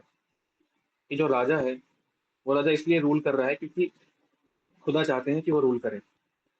तो उसने ये एम्फसाइज किया था। और उसने खुद को बोला जिल्ले लाही, यानी shadow of God. He proclaimed himself as the shadow of God. That is जिल्ल इलाही। तो कभी क्वेश्चन में आएगा कि जिल्ल इलाही किसने खुद को कहा था? It was Balban. इसने खत्म कर दिया, ही एबॉलिश द चहलगानी सिस्टम। उसके बाद ये दो सिस्टम लेके आता है, सिजदा एंड पेबोस। सिजदा मतलब सर झुकाना, सिर झुकाना अपना, और अपने अपने अपने राजा के आगे अपना सिर झुकाना। और पेबोस मतलब होता है कि राजा के पैर को चूमना, ठीक है, और उसको रिस्पेक्ट देना, एक तरह की बात हो गई है। तो ये टर्म याद रखना बस, कि सिजदा एंड पेबोस क्या है। सिजदा से याद रखना, सिजदा मतलब सर झुकना, पेबोस मतलब पैर को चूमना। ये क्या करता है? दीवाने अर्ज लेके आता है। क्वेश्चन डायरेक्टली आ सकता है कि हु ब्रॉट दीवाने अर्ज, या व्हाट इज मेंट बाय दीवाने अर्ज। यानी एक तरह का मिलिट्री डिपार्टमेंट है। अगला पॉइंट है कि ये ब्लड एंड आयरन पॉलिसी भी लेके आता है बलबन। यानी हम जो भी कोई थ्रेट होगा उसको उसको ढंग से ऑपरेट करेगा, मतलब अच्छे से ऑपरेट करेगा। खून बहा दो, काट मार मचा दो, उसको ऑपरेट कर दो। There should be no threat at all, ठीक है। बलबन के बारे में हम देखते हैं कि बलबन लेके आता है बरीड सिस्टम, यानी स्पाइस का सिस्टम था, स्पाइस का नेटवर्क लेके आता है। इसको बोलते हैं बरीड सिस्टम, गुप्तचर। और बलबन के टाइम में बलबन क्या करता है कि मेवाती राजपूत को डिफीट करता है बलबन। इसका मोस्ट फेमस लव्ड स्लेव था तुगरील खान, जो कि एक टाइम पे जाके बंगाल में रिवोल्ट करता है। और बलबन बाद में जाके उसको ही बलबन खुद जाता है और उसको क्रश करता है अपने ही मोस्ट बिलव्ड स्लेव के द्वारा किए गए एक रिवोल्ट में। ध्यान रखना कि तुगरील खान जो होता है इसका स्लेव होता है, और ये गवर्नर होता है कहाँ का? बंगाल का। तो अगर हम इतनी दूर में देखते हैं ना, तो अर्लियर मेडिवल हिस्ट्री और थोड़ी सी एंशियंट यहाँ भी है, ठीक है। और मेडिवल के चार इंपॉर्टेंट टॉपिक यहाँ निपट गए, सुल्तान वाले के। और बाकी जो है वो यहाँ निपट जाएंगे। आपका जो दिल्ली सल्तनत है वो यहीं खत्म हो जाएगा। नहीं, एक और क्वेश्चन इसमें, हाँ, यहाँ आते हैं। ओके, तो अब यहाँ पे क्वेश्चन आता है, who among the following opposed the power of khalifa. Simple सी बात है, हमने पहले बात किया था कि इल्तुतमिश को क्या मिला था? इसको मिला था खेला, है ना, खेला मिला था, यानी खलीफा का रोब। अगर हम क्वेश्चन में कभी पढ़ कर जाते हैं कि खलीफा, ऐसा नहीं है कि, ऐसा तो है नहीं कि बीपीएससी फर्स्ट टाइम एक ऑप्शन में इल्तुतमिश को रखी होगी, ठीक है। ये बहुत बार हो चुका होगा कि इससे पहले पहले भी रखी होगी। अगर हम पहले कभी पीवाईक्यू को एनालाइज इस तरह करते, तो हमें इतनी क्लैरिटी होती कि इल्तुतमिश एंड बलबन दोनों अपनी लेजिटिमेसी ले रहे हैं खलीफा से, ठीक है। तो जब ये दोनों अपनी लेजिटिमेसी ले रहे हैं, तो ये दोनों तो वैसे भी नहीं होने चाहिए। अब बात आती है अलाउद्दीन खिलजी और मोहम्मद बिन तुगलक में कौन होता। हम देखते हैं कि ये बड़ा सीधा साधा सा आदमी था, जो जिसने कुछ रिफॉर्म्स लेके आया और सारे फेल कर गए, ठीक है। पढ़ा लिखा आदमी था। इसको कहते भी हैं कि द सिंगल इलिटरेट सुल्तान, खुद को वो भी कहते हैं मोहम्मद बिन तुगलक को। तो ये खलीफा को अपोज क्यों ही करेगा? ये खुद परेशान है क्योंकि इसकी इतनी रिफॉर्म से वो काम नहीं कर रही, ठीक है। तो और हम जानते हैं कि अलाउद्दीन खलजी जो था, वो सबसे ज्यादा ही वॉज फ्रॉम द, इसके सबसे ज्यादा इसको एस्पिरेशंस थे कि यही सबसे ऊपर यही है, he is the most supreme. इसको ही, इसके पास ये, मतलब यही था सबसे ज्यादा ज्यादा नार्सिसिस्ट, ठीक है। तो इसका आंसर यही होगा। हमने देख लिया ये दोनों क्यों नहीं होगा, क्योंकि इन दोनों को लेजिटिमेसी मिल रही है खलीफा से, तो उसके अगेंस्ट में क्यों जाएंगे। मोहम्मद बिन तुगलक इतना, इसने ये मतलब ये ऐसा कुछ करेगा ही नहीं, पढ़ा लिखा था, और ये थोड़ा इन चीजों में रिफॉर्म्स लेके आ रहा था, मतलब काइंड ऑफ सेक्युलर डिपार्टमेंट्स में, ठीक है, लाइक एजुकेशन, लाइक मतलब ऐसा एग्रीकल्चर में लेके आ गया, ठीक है। ये सब कर रहा था ये। खिलजी जो था, Alauddin Khilji was very aspirational, और वही खलीफा के एरिया में खड़ा होगा। तो हम, तो और देखते हैं कि ये टॉपिक बहुत इंपॉर्टेंट है, बहुत। यहाँ से शुरू करते हैं। इसने क्या किया? कभी क्वेश्चन में आएगा कि who declared himself as Sikandar Sani. Sikandar Sani किसने अपने आप को कहा? It was Alauddin Khilji who called himself as Sikandar Sani, and that means the second Alexander, ठीक है। देन याद रखना है क्वेश्चन को, क्योंकि ये क्वेश्चन बन सकता है कभी भी। ही separated religion from politics in administration. तो एक काइंड ऑफ दिखाई पड़ रहा है सेक्युलरिज्म, अगर बात करें तो, क्योंकि उसका डेफिनेशन भी यही होता है कि separation of religion from politics. ठीक है। तो इसने भी वही काम किया था इन इन पॉलिटिक्स एंड एडमिनिस्ट्रेशन में। उसका सबसे मोस्ट बिलव्ड जो स्लेव था वो मलिक कफूर था। याद रखना इस पॉइंट को। अगर क्वेश्चन आता है तुगरील खां तो it was Balban, and Malik Kafur तो इट वाज खलजी का स्लेव, अलाउद्दीन खलजी का स्लेव। इसके टाइम में देखते हैं, ये भी यूपीएससी का ही स्टेटमेंट है सेम क्वेश्चन का। जब 22 में आया था कुतुबुद्दीन इल्तुतमिश के टाइम वाला क्वेश्चन। इल्तुतमिश ने चंगेज खान से सेव किया था और उसने मंगोल से, ये दोनों स्टेटमेंट वहीं से मैंने उठाया है यूपीएससी से। तो ही डिफेंडेड फ्रॉम मंगोल अटैक, ये भी सही होगा। ठीक है, इसने मंगोल के अटैक से सेव किया था, बट इसके टाइम पे चंगेज खान नहीं था। इसने स्टैब्लिश किया था सीरी सिटी जो कि दिल्ली में है। He fixed the prices of essential items, जो एसेंशियल आइटम्स है उनके प्राइसेस फिक्स होने चाहिए। अगला जो इंपॉर्टेंट पॉइंट है वो है दीवान रियासत। ठीक है, डायरेक्ट क्वेश्चन है प्रीलिम्स में आने लायक। ठीक है, ये डायरेक्ट क्वेश्चन है जो मैं कर रहा हूँ ना, ये डायरेक्ट क्वेश्चन है। तो इसको आज जब आप पढ़ोगे तो आप भी इसको ऐसे हाईलाइट कर लेना। दीवान रियासत आता है, ये कौन, ये इसका क्या था कि मार्केट एंड प्राइस रेगुलेशन के लिए ये दीवान रियासत लेके आता है। पॉइंट ठीक है। शाहना ए मंडी, शाहना ए मंडी यानी मंडी का एक ऑफिसर। ठीक है, वो क्या करता है मंडी में क्या करता है, वो मार्केट को रेगुलेट करता है। ठीक है, ये जो मार्केट में ट्रेडर्स होते हैं वो किस प्रकार ट्रेड करेंगे उनको रेगुलेट करता है। ये लेके आता है दाग सिस्टम। ठीक है, इसको मान लो काइंड ऑफ दाग। ठीक है, ऐसे इसको याद रखो, दाग इम्प्रिंट्स दे रहा है वो। ठीक है, किसी पे। जैसे घोड़ा हो गया, घोड़े पे ब्रांडिंग कर दी, ब्रांडिंग ऑफ हॉर्सेस, ये था दाग सिस्टम। जब क्वेश्चन आया कि Dagh system is related to what, तो it was related to branding of horses. Option second statement आएगा कि it was during Mohammad bin Tughlaq, तो नहीं, it was during Alauddin Khilji. अगला है चेहरा एंड हुलिया सिस्टम। इसका मतलब क्या हुआ कि आईडी कार्ड है सोल्जर्स के लिए, जहाँ पे सोल्जर्स की सारी इंफॉर्मेशन रखी हुई है, वो है चेहरा सिस्टम या होलिया सिस्टम। ये भी अलाउद्दीन खिलजी के टाइम में आया। तो इस पॉइंट को फैक्ट हो गया, ये सिंपली क्वेश्चन में आ सकता है कभी भी, याद रखना। और अलाउद्दीन खिलजी ने नोबल्स को बैन कर दिया था कि वो जगह गैदर नहीं हो सकते। क्यों? क्योंकि जब वो गैदर होंगे तो वो कॉन्स्पिरसी रचेंगे अपने किंग के अगेंस्ट में कि कैसे उसको डिथ्रोन करे, पावर से कैसे हटाएं उसको। अगला है अलाई दरवाजा, वो किसने बनाया? सेम इंसान ने। और नेक्स्ट पॉइंट है डेक्कन एक्सपीडिशन होता है, ये कौन करता है? ये करता है अलाउद्दीन खिलजी। कहाँ कहाँ करता है? इसने देवगिरी, वारंगल, द्वार समुद्र और मदुरई, इन सबको नेक्स्ट कर लिया था। ओके। नेक्स्ट है Mohammad bin Tughlaq, he was the only literate sultan. इसके बारे में देखते हैं थोड़ा। जो इंपॉर्टेंट है मैंने वही लिखा है, एग्जाम में इससे ज्यादा आने की चांसेस बहुत कम है। ठीक है। टोकन करेंसी लेके आता है क्या? कॉपर लेके आता है सिल्वर की जगह पे, उसको इक्विवेलेंट दे देता है सिल्वर से, कि कॉपर के कॉइन सिल्वर के कॉइन के बराबर है। बट ये क्या होता है, ये फेल हो जाता है। क्यों? क्योंकि कॉपर तो बहुत सारा है दुनिया में। ठीक है, और as compared to silver copper ज्यादा है। और लोग क्या करने लगे, कॉपर के नकली कॉइन्स लोगों ने बनना शुरू कर दिया। इट वाज अ फेल्ड, ये फेल्ड चीज थी क्योंकि लोग काउंटरफेट करने लगे। फिर आता है दीवान कोही।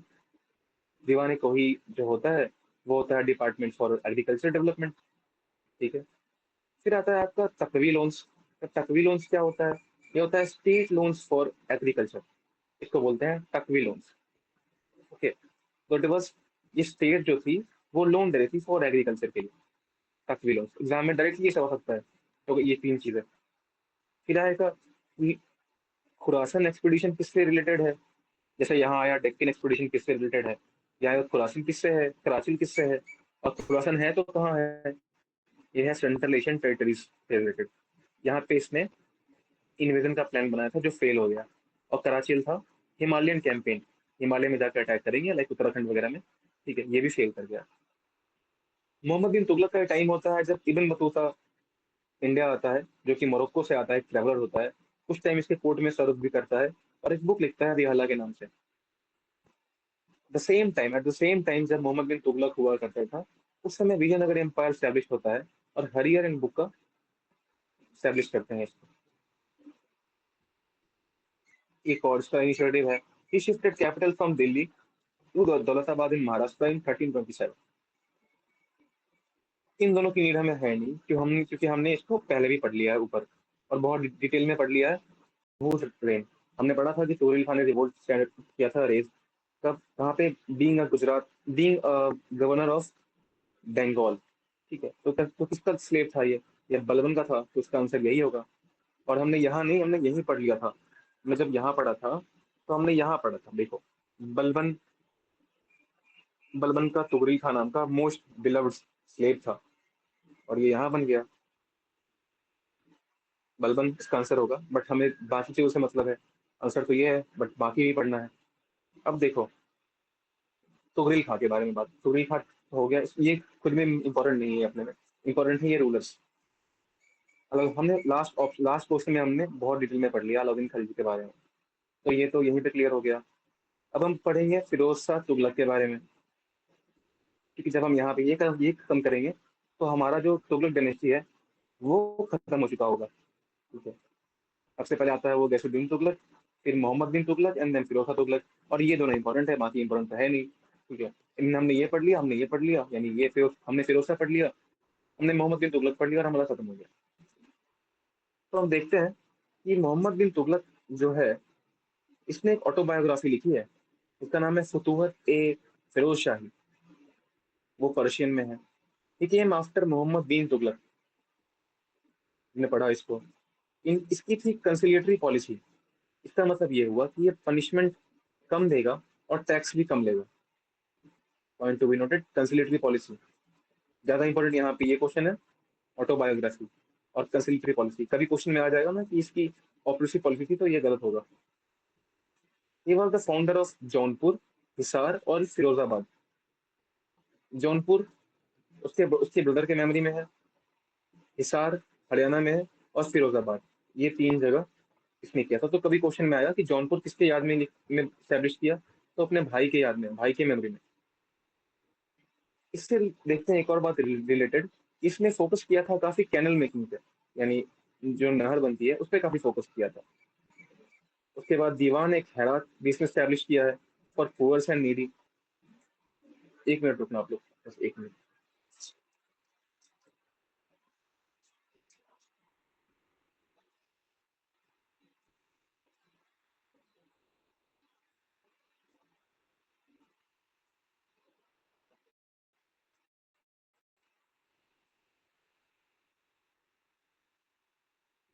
हाँ, तो हम यहाँ पे थे, इसने फोकस किया था कैनल मेकिंग पर, कि वो कैनल कैनल बनाएगा फॉर एग्रीकल्चर या वाटर सप्लाई के पर्पज से। ठीक है, इसके बाद हम देखते हैं कि दीवान एक खैरात लेके ये आता है, ये एक डिपार्टमेंट होता है, which was for poors and needy. ये इन लोगों के लिए था, गरीब लोग और जो लोग जरूरतमंद है उनके लिए। दीवान बंदगन, नाम से कभी क्वेश्चन में हमें पता भी नहीं है, हमें पता भी नहीं है कि दीवान ए बंदगन का मतलब क्या होता है। ठीक है, बट हम जब देखते हैं बंदगन, बंद और गन, बंद मतलब लगता है कुछ लोग ट्रैप्ड हैं, ट्रैप्ड पीपल। ठीक है, यानी बंद मतलब बंद और गन मतलब लोग, ट्रैप्ड पीपल। इसका मतलब है कि ट्रैप्ड कौन होंगे, स्लेव्स होंगे ना। क्योंकि जो तो जिस ऑप्शन में हमें स्लेव दिखाई पड़ेगा उस पर हम मारेंगे। अगर हमें लग रहा है खैरात कोई क्वेश्चन में आ गया और कभी हमने पढ़ा नहीं है, फर्स्ट टाइम जब मैंने भी कभी टेस्ट में दिया था, तो ये खैरात वाला क्वेश्चन मुझे याद है, ये भी याद है, इसलिए I am giving you this logic. ठीक है, एंड तीसरा भी, ये भी क्वेश्चन में आ रखा है कभी कभी किसी न किसी मॉक में। मैं इसलिए लॉजिक दे रहा हूँ क्योंकि मैंने भी कभी सॉल्व किया था इसी बेसिस पे। कभी मैंने देखा खैरात लिखा हुआ है, खैरात, इसका मतलब क्या होता है, काइंड ऑफ भीख, भीख दान दक्षिणा, इसका मतलब यही होता है, खैरात में दिया है। ठीक है, अब खैरात में किसको मिलेगा, उनको ही मिलेगा जो, अब कोई बड़े, कुछ जो लोग बड़े, जो लोग हायर हायरार्की पे हैं, वो जब किसी को देते हैं कुछ आइटम, तो वो यही बोलते हैं खैरात दे रहे हैं, तो गरीबों को देंगे खैरात। ठीक है, जो लोग नीडी है उनको देंगे खैरात। अब दीवाने बंदगन, ये भी कभी क्वेश्चन में आया था, तो बंदगन से मैंने ये लगा कि बंद है जो, गन मतलब हिंदी का देखे तो गन ये होता है, तो ये स्लेव्स को मिली, स्लेव्स के लिए होगा, स्लेव से रिलेटेड होगा। Darul Shifa, there is a medical store मेरे घर के आसपास, जिसका नाम कुछ शफा करके था। ठीक है, मतलब एक मुस्लिम है, उनका शॉप है शफा के नाम से। तो मुझे कभी ना कभी याद था कि शफा मतलब कुछ ना कुछ मेडिकल से ही रिलेटेड होगा, तो वो हॉस्पिटल ही होगा ऑप्शन में जब आएगा तो आप याद, ये तीन को आप याद रखना। दीवान खैरात क्या होता है, दीवान बंदगन क्या होता है, एंड दरुल शफा क्या होता है। हमने आज 3 चीज पढ़ा है, दरुल हर्ब, दरुल इस्लाम एंड दरुल शफा। तीनों का मतलब अलग अलग है। उसके बाद हम देखते हैं कि बंगाल जो है ना, वो इनके पीरियड में इंडिपेंडेंट प्रोविंस बन जाता है। किसके अंदर में? इलियास शाह के अंदर में। Under Ilyas Shah Bengal became an independent province. Under, और ये किसके टाइम में होता है? It was in the time of Firoz Shah Tughlaq. उसके बाद हम देखते हैं he repaired the Ashokan pillar, जो कि टोपरा में था, हरियाणा में, और फिर उसको यहाँ से ट्रांसपोर्ट करता है दिल्ली। तो ये सारा क्वेश्चन बनता है, इससे ये सारा क्वेश्चन ही है जो आ सकता है। ठीक है, ये सारा क्वेश्चन है जो आ सकता है, directly factual question that can come in Firoz Shah Tughlaq. और इससे बाहर आप क्या ही पढ़ लोगे? ये कंप्लीट हो गया, ये this is the complete note on Firoz Shah Tughlaq. हमने बलबन पढ़ रखा है, हमने नहीं पढ़ा खिजर खां। खिजर खां कौन था? He was the he was the founder of Sayyid dynasty. ठीक है, और इस यही वो था, कभी क्वेश्चन में आ सकता है। तो एक क्वेश्चन ये बन गया, अगला क्वेश्चन ये बन सकता है कि who was the sultan who never took the title of sultan. ठीक है, वो था खिजर खां। और इसने क्या प्रेफर किया? इसने प्रेफर किया रायत अला। ठीक है, इसने ये प्रेफर किया। He was a nominal vessel of Timurid dynasty. तो तिमुरिड डायनेस्टी का एक बना बनाया, एक नाम मात्र का एक जागीरदार था जो उनके नाम पे रूल कर रहा था इंडिया में। उसका बेटा होता है मुबारक शाह, जो कि सईद डायनेस्टी को थोड़ा और आगे मूव करता है। तो इसमें ना बस इतनी ही बात इंपॉर्टेंट थी। ये कोई बड़ा नाम नहीं है वैसे किसी का, बस इस बात के लिए इंपॉर्टेंट है और इस बात के लिए है। ओके, 3 बातें हैं, 4 बातें हैं, बस इतना याद रखना बहुत है। फिरोज शाह तुगलक में इतनी बातें हैं, वो बहुत है। Bengal became independent province during the period of Firoz Shah Tughlaq under Ilyas Shah. ठीक है, तो हम यहाँ से देख रहे हैं, देखो हमारा कैसे, हम देख 4 ही 5 क्वेश्चन में मेडावलिस्टिक जो जितने भी सुल्तान थे, दिल्ली सल्तनत के, वो खत्म हो गए। रजिया, इल्तुतमिश, नसीरुद्दीन, बलबन, अलाउद्दीन खिलजी, मोहम्मद मोहम्मद बिन तुगलक, और यहाँ पे फिरोज शाह तुगलक, खिजर खां, सब खत्म हो गया। 12 13 जो मेन सुल्तान थे वो खत्म हो गए, उनके नोट्स आपको यहीं पे मिल गए। ये सफिशियंट है पेपर निकालने के लिए, कभी भी क्वेश्चन यहाँ से आता है आप आराम से करोगे। और हो सकता है कि ये क्वेश्चन एग्जाम से बहुत लोगों से नहीं बन रहा होगा, बट किसी ने अगर इससे पहले पीवाईक्यू किया होता तो ये क्वेश्चन बन गया होता। तो so this is the difference जो पीवाईक्यू क्रिएट करता है आप में और बाकी लोगों में, अगर आप ढंग से उसको एनालाइज करो तो।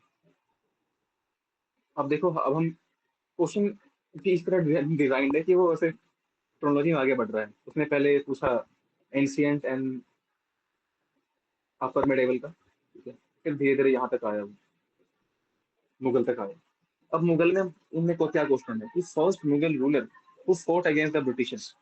अभी जैसे हम आगे मूव कर रहे हैं ना हर क्वेश्चन में, तो मैं आपको बता भी रहा हूँ कि कैसे हम ऑप्शन को एलिमिनेट करेंगे, है ना। यहाँ भी हमने सीखा कि कैसे हम एलिमिनेट करते हैं, हमने यहाँ भी देखा कि कैसे हम एलिमिनेट करके आंसर तक पहुंचते हैं। ठीक है, तो हम यहाँ भी हम वही देखेंगे कि हम कैसे आंसर तक पहुंचेंगे। अब देखो, मुगल रूलर जो था वो पहला, वो कौन लड़ेगा ब्रिटिशर से? बाद सबसे पहले हम इसको हटाएंगे, क्योंकि ये सबसे पहला तो नहीं होगा। ये तो कब का हार के खत्म हो गया। ठीक है, मतलब 1857 में ये लड़ते हैं, ये लड़ते हैं और खत्म हो जाते हैं। तो पहला तो ये होगा नहीं आंसर, ये तो बस डालने को डाल दिया है कि आपके दिमाग में 1857 हो और आप यही मार के आ जाओ। जहांगीर के बारे में बात रही, तो जहांगीर के टाइम में तो ये लोग आए ही थे, इतने स्ट्रांग थे ही नहीं कि ये लोग कुछ करते। ठीक है, शाहजहां के टाइम में भी ये इतने स्ट्रांग हुए नहीं थे। बट औरंगजेब के डिक्लाइन के बाद हम देखते हैं कि ब्रिटिशर्स ऊपर उठ जाते हैं। मतलब इसका मतलब ये है कि औरंगजेब लड़ रहा होगा इनसे।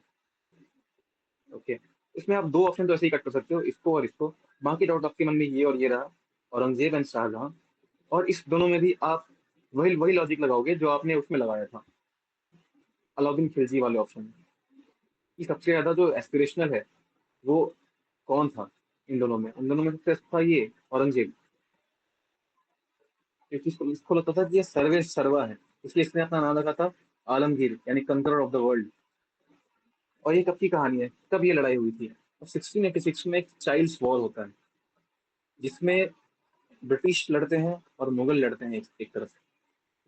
और हम ये देखते हैं कि ब्रिटिश को औरंगजेब ने हरा दिया। देखो यार, नाम बहुत याद रखना, क्योंकि कभी आया नहीं है और बीपीसी ने इसका जिक्र बहुत इनडायरेक्टली किया है। फर्स्ट मुगल रूलर जिसने लड़ा था ब्रिटिशर्स के अगेंस्ट, बस कब लड़ा था? It was 1686 in Child's war. तो ये क्वेश्चन डायरेक्टली आ सकता है कभी ना कभी। तो इसमें आते हैं, इसने एक्सपेल किया था ब्रिटिशर्स को फ्रॉम मद्रास इन बंगाल, ठीक है, और सूरत से भी, तीन जगह से, मद्रास, बंगाल, सूरत से। 1.5 लाख की फाइन लगी थी इस पे। और रीजन क्या था, कि क्यों था, कि ब्रिटिशर्स जो थे ना वो फोर्स बना रहे थे अपने, ठीक है, force. And force are threat to main stream rulers. वो थ्रेट होता है उनके लिए, पता नहीं कि वो फोर्ट में क्या कर रहे हो, बॉम्ब बना रहे हो, वो अपनी आर्मी को ट्रेनिंग दे रहे हो। तो औरंगजेब को इस बात का थ्रेट फील हुआ था। तो ये होती है लड़ाई मेन। अब हम इंडिविजुअल रूलर्स पे बात करते हैं। इसका आंसर औरंगजेब है। इसने खुद को कहा कि ये आलमगीर है, कंकर ऑफ द वर्ल्ड। इसने री इम्पोज कर दिया जिजिया को, ठीक है, जो जिजिया और अकबर ने हटाया। उसके बाद इसने एनेक्स किया बीजापुर को 1686 में, किससे? सिकंदर आदिल शाह से। फिर देखते हैं इसने वापस से एनेक्स किया गोलकोंडा को अगले ही साल 1687 में, फ्रॉम अब्दुल हसन कुतुब शाह। इसका एक और नाम था तानाशाह। एग्जाम में डायरेक्टली आ सकता है ये सब। तो ये फतवा आलमगीरी इसके टाइम में कंपाइल होता है। इसका नाम जो क्या होता है, वो एक इस्लाम लॉ कोड होता है। इस्लाम लॉ कोड, फतवा आलमगीरी।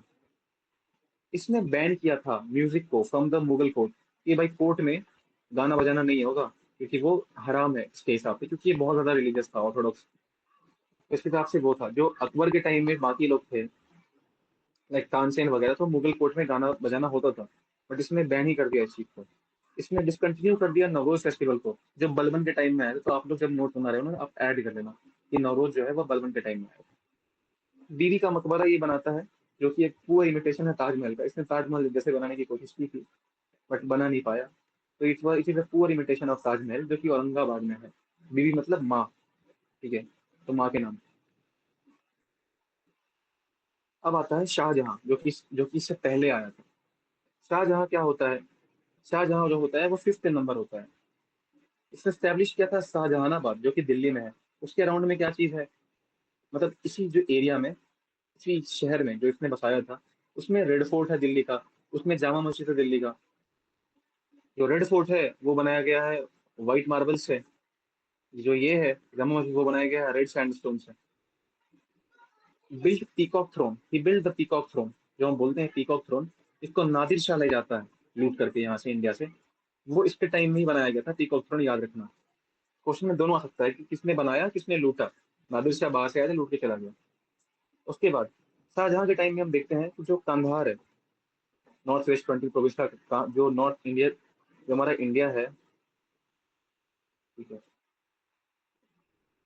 तो जो ये यहाँ पे था कंधार कहीं पे, ठीक है, तो कंधार को इसने लूज कर दिया, किससे? सफाविद से। सफाविद एक डायनेस्टी है जो कि पर्शिया में, तो पर्शियन एम्पायर थी। इनसे पर्शियन एम्पायर ने छीन लिया कंधार हमेशा हमेशा के लिए, ठीक है। उसके बाद कंधार का भी पार्ट नहीं रहा इंडिया का, ठीक है, ये चला गया। शाहजहां के टाइम में देखते हैं क्या था during his period. Sultan of Golconda gave the golden farman to East India Company. Okay.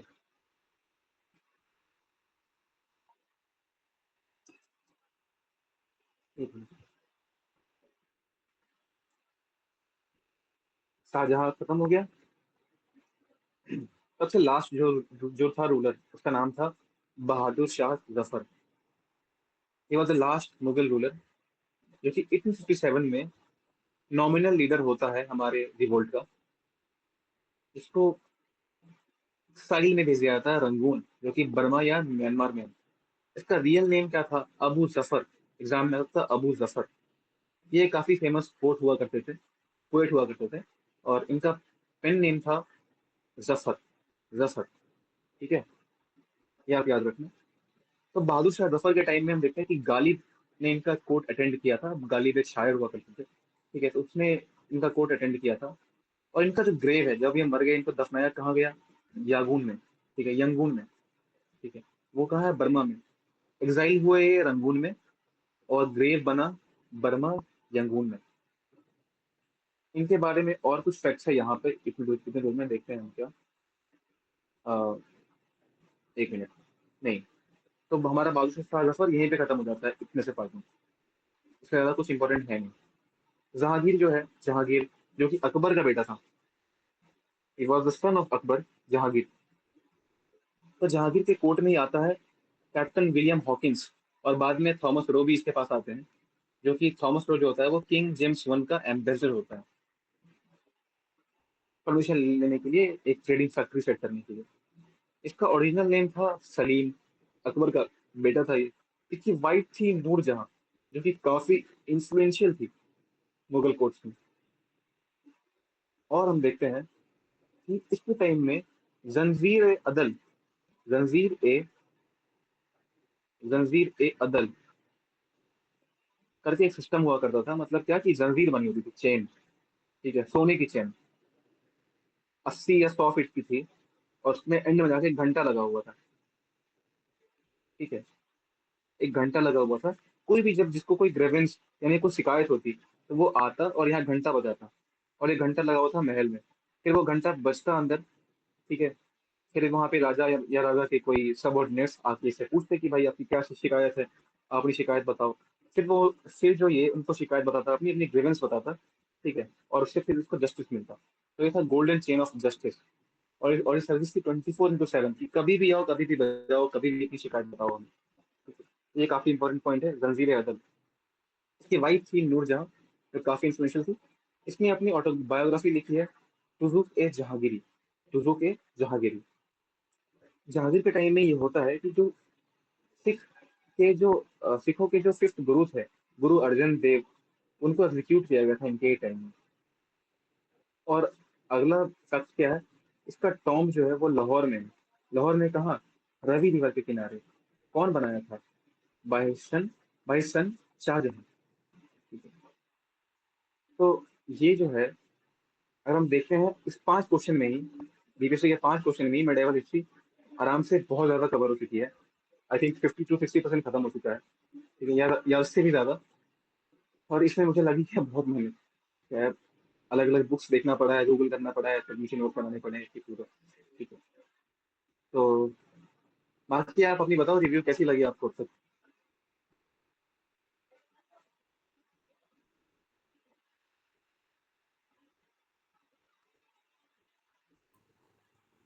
Sir can I speak? अगर, हाँ, यू कैन स्पीक। सर पहली बात तो मैंने आपका पिछला रिकॉर्डिंग भी देखा था और अभी भी मैंने अटेंड जब करा है ये सेशन तो काफ़ी अच्छा था, नो डाउट। लेकिन आप ये बताओ कि ये जो 5 साल के आपके मतलब आपका जो ब्लूप्रिंट है कि you are going to analyse this hmm, 5 years paper, ये आप हम्म। इतना ही कॉम्प्रिहेंसिवली हर वक्त करोगे या मतलब as a demo phase this was rather more more detail? No no, मतलब मैंने जो सेकंड बनाई है वो भी इतनी इतनी ही डिटेल्ड है, मतलब सेकंड वीडियो के लिए जो पेड होगा। हाँ, ओके। और ये हाँ। सब्जेक्ट वाइज होगा सारा?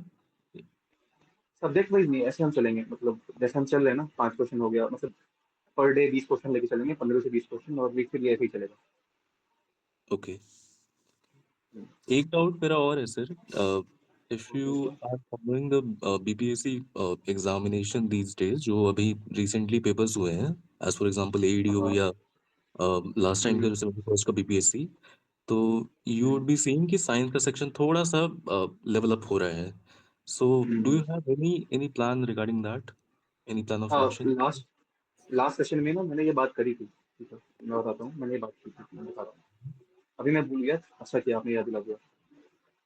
लास्ट में मैंने बात की है यहाँ पे, तो कहीं तो मैंने बात की है,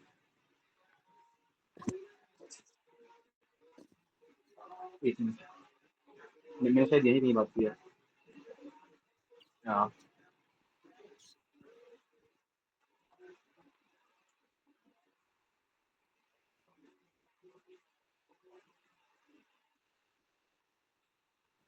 ठीक है, मैं आपको ना, मैंने बात करी है, अगर आप देखोगे रिकॉर्डिंग पुरानी वाली, तो मैंने बात की है इस चीज़ पे, ठीक है। बट मैं यहाँ बता दे रहा हूँ आपको।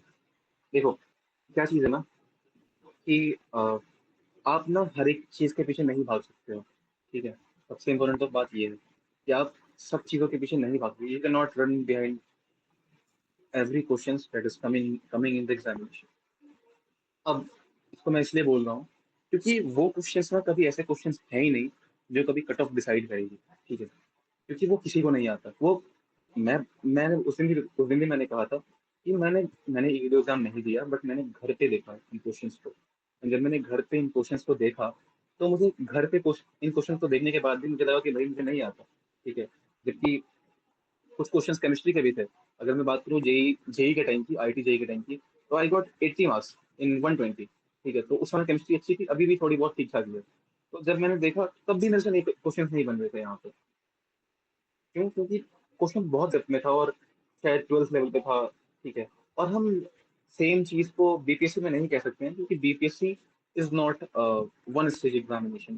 तो एडी है ना, वो वन स्टेज का था, तो उनको actually this was the examination of elimination, उनको लोगों को एलिमिनेट करना था। हुँ, हाँ, तो अगर आप चाहोगे कि आप सब कुछ पढ़ लो, एक एक चीज पढ़ लो, वो पॉसिबल नहीं है। बट अगर आप देखो, क्वेश्चन जो होती है ना, वो easy question, easy and moderate. मैंने 2 दिन पहले सेशन लिया था, मैंने कल सेशन लिया था, जब मैंने खुद की जो मेरा खुद का क्वेश्चन था यूपीएससी का, वो मैंने डिस्कस किया था। शुरू के 50 question, there are few people in the chat जो उस दिन वीडियो में थे। मैंने उस दिन भी कहा था उनको कि भाई ये टफ क्वेश्चंस हैं, ठीक है। ये मैंने छोड़ दिया, literally I literally left those questions, क्योंकि मुझे पता था कि ये क्वेश्चन से कोई मतलब ही नहीं है। अगर मैं इसको कर भी दूं ना, तो मैं गलत करूंगा, ठीक है, मैं गलत करूंगा। और अगर मैं इतना पढ़ के जा रहा हूँ ना, तो मुझे पता है कि बाकियों को भी नहीं आता है ये। तो it's all about the confidence. आपको होना चाहिए कॉन्फिडेंस, आपके अंदर कॉन्फिडेंस होना चाहिए कि मैंने पढ़ रखा है ठीक ठाक लेवल पे, जो एग्जाम की नीड है वहां तक पढ़ रखा है, और जो मेजोरिटी लोग हैं वो उस नीड तक ही पढ़ते हैं। मैंने भी कभी नहीं पढ़ा उतने डेप्थ में जाके, ठीक है। तो आपको जो इजी एंड मॉडरेट है ना, उसको करना है टारगेट अच्छे से। अच्छा, आप एक बात बता लो कि कितने क्वेश्चन आए होंगे साइंस के? 4 से 5 क्वेश्चन आएंगे जो बहुत टफ होंगे, मैंने खुद देखा है। 4 से 5 ही क्वेश्चन थे, बट उसको अलग ही स्केल पे दिखाया जाता है कि अरे भाई क्या ही हो गया, ठीक है। होंगे 4 से 5 क्वेश्चन, और ये हर सब्जेक्ट में होंगे, मान लेता हूँ मैं। हिस्ट्री में भी 4 से 5 क्वेश्चन थे जो बहुत ही अलग, बहुत ही गंदे थे। बट क्या होगा? कट ऑफ गिर जाएगी, अल्टीमेटली कट ऑफ गिरेगी। जैसे आप सीएपीएफ देख लो, सीएपीएफ की कट ऑफ आती हाई, ठीक है, 130 जाती थी जनरल की। इस साल वो 100 से नीचे गिर गई है, 90 और 95 के बीच में कहीं पे है। क्यों है? क्योंकि हिस्ट्री बहुत टफ आ गई, हिस्ट्री बहुत टफ आ गई, साइंस भी थोड़ा टफ आ गया। टफ आई तो टफ आ गई, तो गिर गया वो। अल्टीमेटली जो इजी इजी क्वेश्चन है, इजी एंड मॉडरेट, ठीक है, यही शेप करते हैं कट ऑफ क्या होगा, ठीक है ना। Okay sir. अगर मैं बात करूं 2023 यूपीएससी की, तो ये रहा 23 का मार्कशीट मेरा, ठीक है। 23 यूपीएससी, इस साल क्या हुआ था ना, पेपर बहुत टफ आया था, literally it was the toughest paper in the history of UPSC, ठीक है, टफेस्ट पेपर। इसका कट ऑफ आप देख लो 75 गया था फॉर जनरल। तो जब 75 कट ऑफ जा रहा है, इसका मतलब क्या है कि आप हर बार एक्सपेक्ट नहीं करोगे कि कट ऑफ 91 ही जाएगा। इस बार देखो कट ऑफ 88 तो चला गया ना। क्या पता कि जब नेक्स्ट ईयर जब क्वेश्चन ऐसा ही आए, इतना गंदा आए, तो कट ऑफ गिर के 85 हो जाए, ठीक है। यूपीएससी में बहुत नहीं गिर रहा है आजकल, बट हो सकता है कि 85 गिर जाए। तो सबसे इम्पोर्टेंट चीज है कि आप वही पढ़ो जो सब पढ़ रहे हैं, और टाइम कम है, तो उन चीजों को ही पढ़ो। लाइक साइंस पढ़ रहे हो तो कोई एक सोर्स है आपका लूसेंट है ना, तो लूसेंट को ही पी जाओ, ठीक है, उसका बनाओ सॉल्यूशन और पी जाओ उसको, कि यहाँ से आए तो कम से कम गलत ना हो। ओके। और कुछ किसी को पूछना है तो बताओ।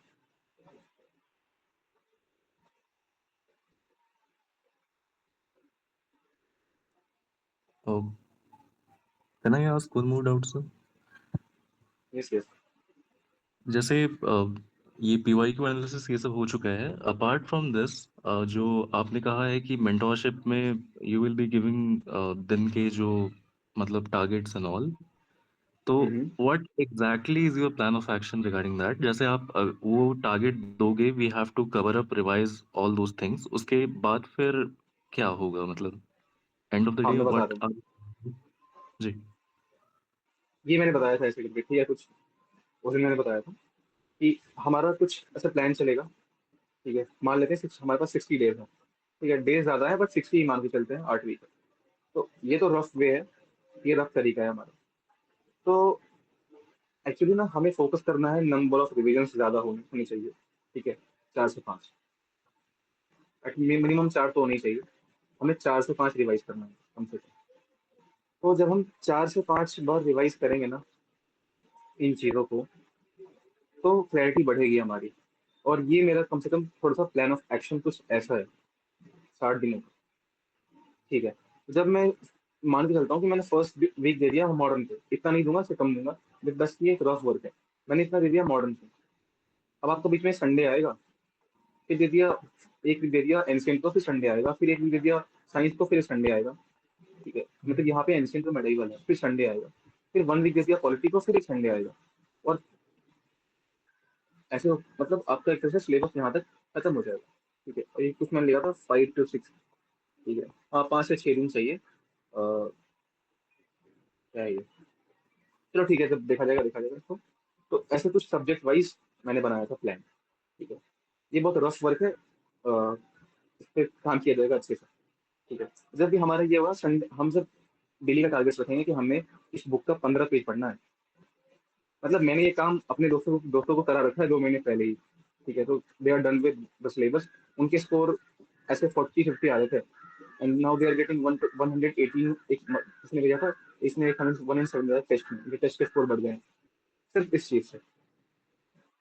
तो आपको ये करना है ना कि जो भी टारगेट्स होगा, जब आप टारगेट्स को जब, अच्छा हम आपको बड़ा दिखाई पड़ता है कि मॉडर्न हिस्ट्री इतना बड़ा है। ठीक है, बट जब ब्रिटिशर्स करके गए थे डिवाइड एंड रूल, उस बुक को डिवाइड कर दो 5 दिन के हिसाब से। ठीक है, 15 into 5। ठीक है, 70-80 पेज की बुक होती है बुकलेट, 15 पेजेस अ डे पढ़ो। ठीक है, 15 पेजेस अ डे पढ़ो। वो पढ़ने के बाद डेली पढ़ो, सिलेबस खत्म हो जाएगा आपका। संडे को आप जाके टेस्ट लगा लो, और कहीं से खरीदना है तो खरीद लो, नहीं खरीदना है तो कहीं से खरीदना मत, क्योंकि खरीदने के बाद फिर होगा कि आपको उसके अकॉर्डिंग ढलना पड़ेगा। बट टेलीग्राम पे बहुत टेस्ट पड़ी है, उन टेस्ट को उठाओ, टेस्ट को एनालाइज करो, संडे के संडे ही खत्म करो, मतलब वहीं पे उसको खत्म करो। ठीक है, 1 या 2 टेस्ट जो भी है मॉडर्न के, उस दिन ही खत्म करो, एक मॉर्निंग लगा लो, एक इवनिंग लगा लो शाम वाम में, और उसको खत्म करो एनालाइज सब सब कुछ करके। जो फिर अगला जो मंडे होगा वहां से आप शुरू करो वेरी फ्रेश। ठीक है, फिर संडे होगा, फिर टेस्ट लगाओ। जब आप ये लगा के करते चलोगे ना, आपकी स्टैटिक स्ट्रांग हो जाएगा, और static is the king. Static is the king, हमेशा स्टैटिक किंग होता है। तो जब आप ऐसे करते चलोगे, टारगेटेड वे में पढ़ोगे ना, तो आपका स्टैटिक बढ़िया होता चलेगा। और क्योंकि ग्रुप में और लोग हैं, ठीक है, और आपको पैसे खर्च करने हैं, तो आप पे प्रेशर तो आएगा कि चलो पैसे खर्च हो गए तो कर देते हैं, अदरवाइज आप शेयर ना करो, क्योंकि बहुत लोग नहीं कर पाते। तो ऐसे करके आपको चलना है। और जो करंट अफेयर्स है, वो जो मैंने मार्क कर रखा है ना, हाईलाइट कर रखा है, ये कॉन्स्टेंटली चलता ही रहेगा करंट अफेयर्स। ठीक है, करंट अफेयर्स और टेस्ट, ये चलता ही रहेगा इस तरह से। फिर बचा 4 वीक हमारे पास, इसको हम और बांटेंगे, और फर्दर बांट के हम डिवाइड करेंगे। फिर मैं बताऊंगा कि टॉपिक कौन कौन से होंगे, तो ये जो 2 वीक होगा इसमें टेस्ट हम नहीं देंगे। यहाँ हम बात करेंगे कौन कौन से कोर टॉपिक्स हैं, ये 4 टॉपिक्स पे बात करेंगे, और फिर कोर टॉपिक रिवाइज करेंगे, और ये हमारा प्लान चलेगा। बाकी जो आपको बीच में डाउट्स आएगा कि ये कहाँ से पढ़े, ये क्या करें, ये समझ नहीं आ रहा, ये क्या करें, फिर डाउट सेशन होगा, टारगेट सेशन होगा, वीकली टारगेट्स लिए जाएंगे। बाकी लोग आप रहोगे तो कॉम्पिटेटिव एनवायरनमेंट रहेगा। तो बस यही है इसका प्लान।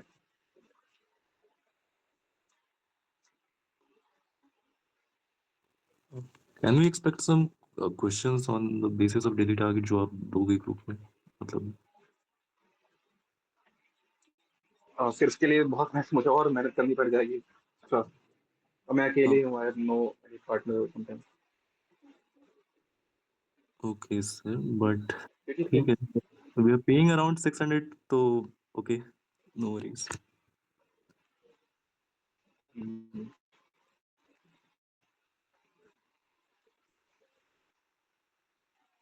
पैसे वापस कर दूंगा उसी मोमेंट पे, नहीं नहीं, इसीलिए मैंने क्योंकि तो आपसे मेरे से पूछा। होगा नहीं। देन जो जितना भी एनालिसिस आपका होगा that would be this much comprehensive only, इसीलिए मैंने आपसे पहले ही पूछ लिया हाँ, था ये। वो कॉम्प्रिहेंसिव होगा। और मैंने बना रखा है कल के लिए फाइल, कल नहीं परसों के लिए 21 से हम वो करेंगे। कल तो बेसिक सेशन शुरू होगा कि कैसे क्या करना है। ठीक है, तो जब हम 21 से शुरू करेंगे, तो हम क्यू शुरू करेंगे। ठीक है, हम्म, अच्छे से करेंगे, और सेम लेवल पे करेंगे। ऐसा नहीं कि हम, देखो कुछ क्वेश्चंस ऐसे होते हैं, फॉर एग्जांपल अभी जो क्वेश्चन थे उसमें हर एक टॉपिक खुद में इंपॉर्टेंट था। ठीक है ना, हर एक ऑप्शन खुद में इंपॉर्टेंट था, इससे क्वेश्चन बन सकता है। पर जैसे मैंने कहा कि एक क्वेश्चन था इसमें, भगत सिंह को फांसी कब दी गई थी, तो वो 4 डेट लिखा हुआ था उसमें। ठीक है, हम्म, 4 डेट था। तो यहाँ पे ये डेट थोड़े कम इंपॉर्टेंट हो जाते हैं, लेकिन नहीं, डेट भी बहुत हल्के फुल्के इंपॉर्टेंट है कि चलो ये इसमें तो फांसी पड़ी थी, और उस दिन कुछ और हुआ था, फिर इस दिन भी देखो तो कुछ यहाँ एक दो बातें निकल के आएंगी, यहाँ एक दो बातें और निकल के आएंगी, क्योंकि डेट है, ये कुछ टॉपिक नहीं है अपने में। बहुत फैक्चुअल और नॉर्मल सा क्वेश्चन होगा कि इसमें डेट लिखा हुआ है। तो आप खुद बताओ ऑनेस्टली कि इसमें कितना आप जा सकते हो अंदर। जी। Hmm. Okay sir, I have no any Just- other question. अगर किसी को और कोई डाउट है तो बता दे, ठीक है। बाकी मैं यहाँ डिस्कस कर देता हूँ कि बाकी इसमें क्या है। मैंने वैसे बता ही दिया था आप लोगों को कि गेटवे टू मेंस है। अल्टीमेटली हमें मेंस तक जाना है, और मेंस तक जाने के लिए ये चाहिए कि प्रीलिम्स की क्लैरिटी चाहिए अलग लेवल की। क्योंकि पता है आपको कई लोग देंगे एग्जाम जिन्होंने पहले भी कई बार निकाला है, और आपको उनसे compete करना है। और आप लोगों में से कई लोग ऐसे होंगे जिन्होंने कभी प्रीलिम्स कभी क्लियर नहीं किया होगा, या फिर पहला प्रीलिम्स है, या आपने कभी पीवाईक्यू नहीं देखा होगा। तो ये कुछ बेसिक चीजें होती है जिससे आप पेपर निकाल सकते हो, और आपको यहाँ बहुत नॉमिनल से प्राइस पे because some hard work is involve here from both the sides, ठीक है। तो एक थोड़े से नॉमिनल से प्राइस पे we are providing all this things. जो मेरी क्रेडेंशियल्स है मैंने पहले ही बता दी थी। Three I have written three UPSC mains, और एक यूपीएससी फॉरेस्ट का प्रीलिम्स क्लियर हुआ है, एक बीपीएससी का प्रीलिम्स है, और एक सीएसआई का प्रीलिम्स है। बाकी इसमें फीचर्स क्या क्या होंगे आप देख लो, एक मिनट। ठीक। इसमें फीचर्स क्या क्या होंगे आप खुद देख लो। इसमें सब्जेक्ट स्पेसिफिक रेगुलर सेशन होगा, जब हम कोई टॉपिक उठा के बात करेंगे कि यहाँ से हम क्या पढ़ सकते हैं, आपको कितना हुआ है, आपको और कितना होना चाहिए, आपको कौन कौन टॉपिक पढ़ने चाहिए, आपको कौन टॉपिक में कहाँ तक पढ़ना चाहिए। हम वहाँ बात करेंगे हर सब्जेक्ट के लेवल पे। और क्योंकि जब हमें क्लैरिटी होती है ना, हमारे मार्क्स इंक्रीज करते हैं वहाँ पे। जब क्लैरिटी नहीं होती हम कुछ भी पढ़ते हैं। देर वॉज अ टाइम जब मैं दिल्ली गया था 2022 में, तो मेरे बगल में देर वॉज सीनियर वन, ठीक है। उनका प्रीलिम्स कभी नहीं हुआ था। उनके 4-5 अटेम्प्ट हो गए थे, हाँ 5 अटेम्प्ट हो गए थे, ठीक है। उनका प्रीलिम्स कभी नहीं हुआ था, उनकी वजह से एक अटेम्प्ट बस। और मुझे लगा था कि चलो सीनियर है, मैं इनसे पूछता हूँ। तो इन्होंने मेरे से कहा था कि उनसे मैंने ये कहा था कि भैया मैं छोड़ रहा हूँ अर्बन लोकल बॉडीज, क्योंकि ये तो आती ही नहीं है, मैं क्यों पढ़ूंगा इसको। तो वो मेरे से कह रहे थे कि क्या पता अगर 12 क्वेश्चन यहाँ से आ जाए तो। बट ये बहुत इलॉजिकल सी बात है, क्योंकि आज तक नहीं आई है, और फर्स्ट टाइम आएगी और 12 क्वेश्चन आ जाएगी, एक टॉपिक से हो नहीं सकता, ठीक है। एटॉमिक्स एक आएगा, ठीक है, मैं एक छोड़ने को तैयार हूँ, ठीक है। अगर मैं फैक्ट बताऊं तो I never read about the parliamentary committees. बस मेंस के लिए पढ़ा है, प्रीलिम्स के लिए आज तक नहीं पढ़ा कि किसमें लोकसभा में के कितने मेंबर होते हैं, दूसरे देश में राज्यसभा के कितने मेंबर होते हैं, कौन सा एडहॉक है, कौन सा परमानेंट है। मैं नहीं पढ़ा, बुक्स में है, देखा है। लेकिन जब मोमेंट आता है रिवाइज करने का तो मैं कभी नहीं देखता उनको, कि मुझे पता है ये आता ही नहीं है तो क्यों आएगा ये, और आ भी जाएगा तो छोड़ देंगे, ठीक है। ऐसा नहीं है कि उसको छोड़ के आपके नंबर नहीं आ सकते। जो आ रहा है ना उस पर फोकस करो। और यहाँ पे हम सेशंस में वही बात करेंगे कि क्या आ रहा है और कैसे करना है। तो इसका भी सेशन बीच बीच में होता रहेगा इन चीज़ों पे, ठीक है। क्योंकि ये डेली होने का सेशन है नहीं। एक बार बात करेंगे, फिर आप उनसे उनको पढ़ोगे, फिर हम दोबारा बात करेंगे कि आपने क्या किया। अब 1-to-1 मेंटर है, मेंटरशिप है, ठीक है। क्योंकि हमारे प्रोग्राम में बहुत लिमिटेड लोग हैं, जैसे मैंने गौरव को टाइम दे दिया इतना, ऐसे हम कभी भी बैठेंगे और 1-2 घंटे आराम से बात कर सकते हैं एज अ ग्रुप, ठीक है। और उस ग्रुप में आप 1-to-1 पूछ सकते हो कि हम क्या करें और क्या कर सकते हैं, ठीक है। यहाँ तक कि मेरा कंप्लीट हुआ और कैसे कर सकते हैं, तो ये काम हम वहाँ से कर सकते हैं। उसके बाद एमसीक्यू एप्टीट्यूड आपने देखा होगा। अभी जो हम 5 साल का पीवाईक्यू डिस्कशन कर रहे थे, तो हमने देखा कि कैसे हम एलिमिनेट कर सकते हैं, कैसे हम जो बाकी ऑप्शन है उनके थ्रू उसको एलिमिनेट कर सकते हैं, और नॉलेज भी बढ़ती है पीवाईक्यू से। वो हो गया। फिर डेडलाइन बेस्ड टारगेट्स होगा जो हमने डिस्कस किया था अभी, ओके। और मैंने ये बात यहाँ लिखी है कि prelims is more about having a good MCQ solving aptitude and confidence, and the same will be cultivated here in the programme. तो आपको नॉलेज तो है ही, नॉलेज तो जरूरी है। नॉलेज तो इन भैया को मेरे से ज्यादा था, इनके 5 अटेम्प्ट हो गए थे, और बहुत ज्यादा है मेरे से।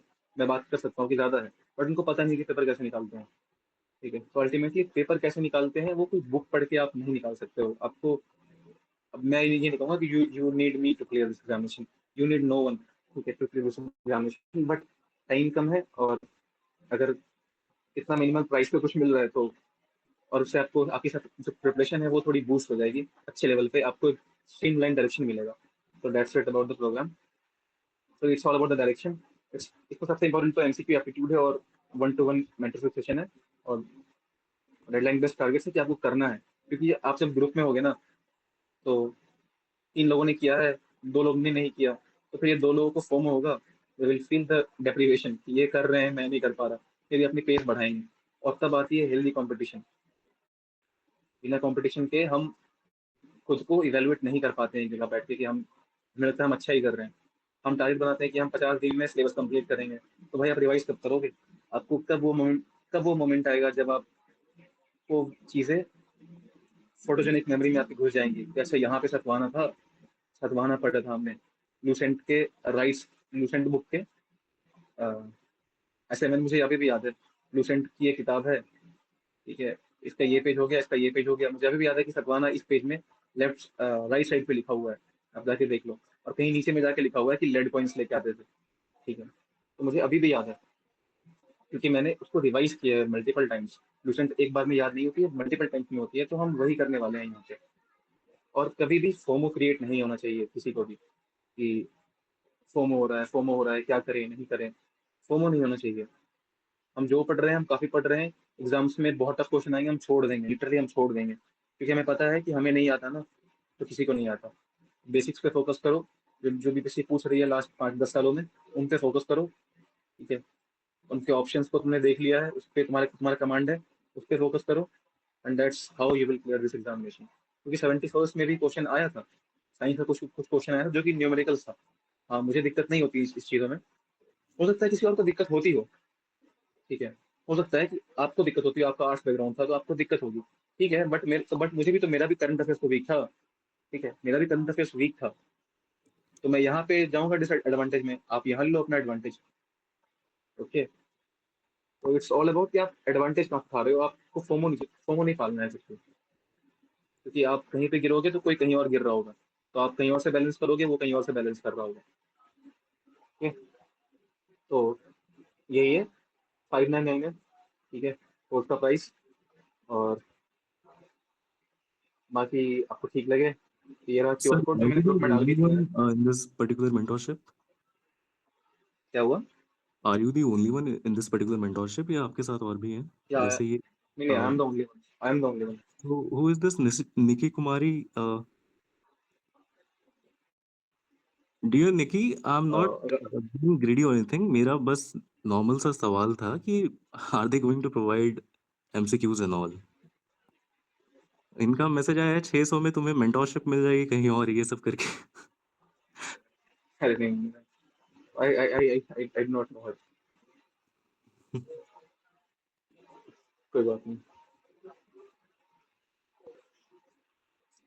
हाँ, तो दिस इज द वन, ठीक है, बाकी छोड़ो, जो लोग कुछ बोल रहे हैं बोलने दो, ठीक है, अगर आपको अच्छा लगता है तो आप आओगे ही, नहीं सही लगेगा तो नहीं आओगे, और क्या। और कोई डॉक्टर से पूछ लो आप।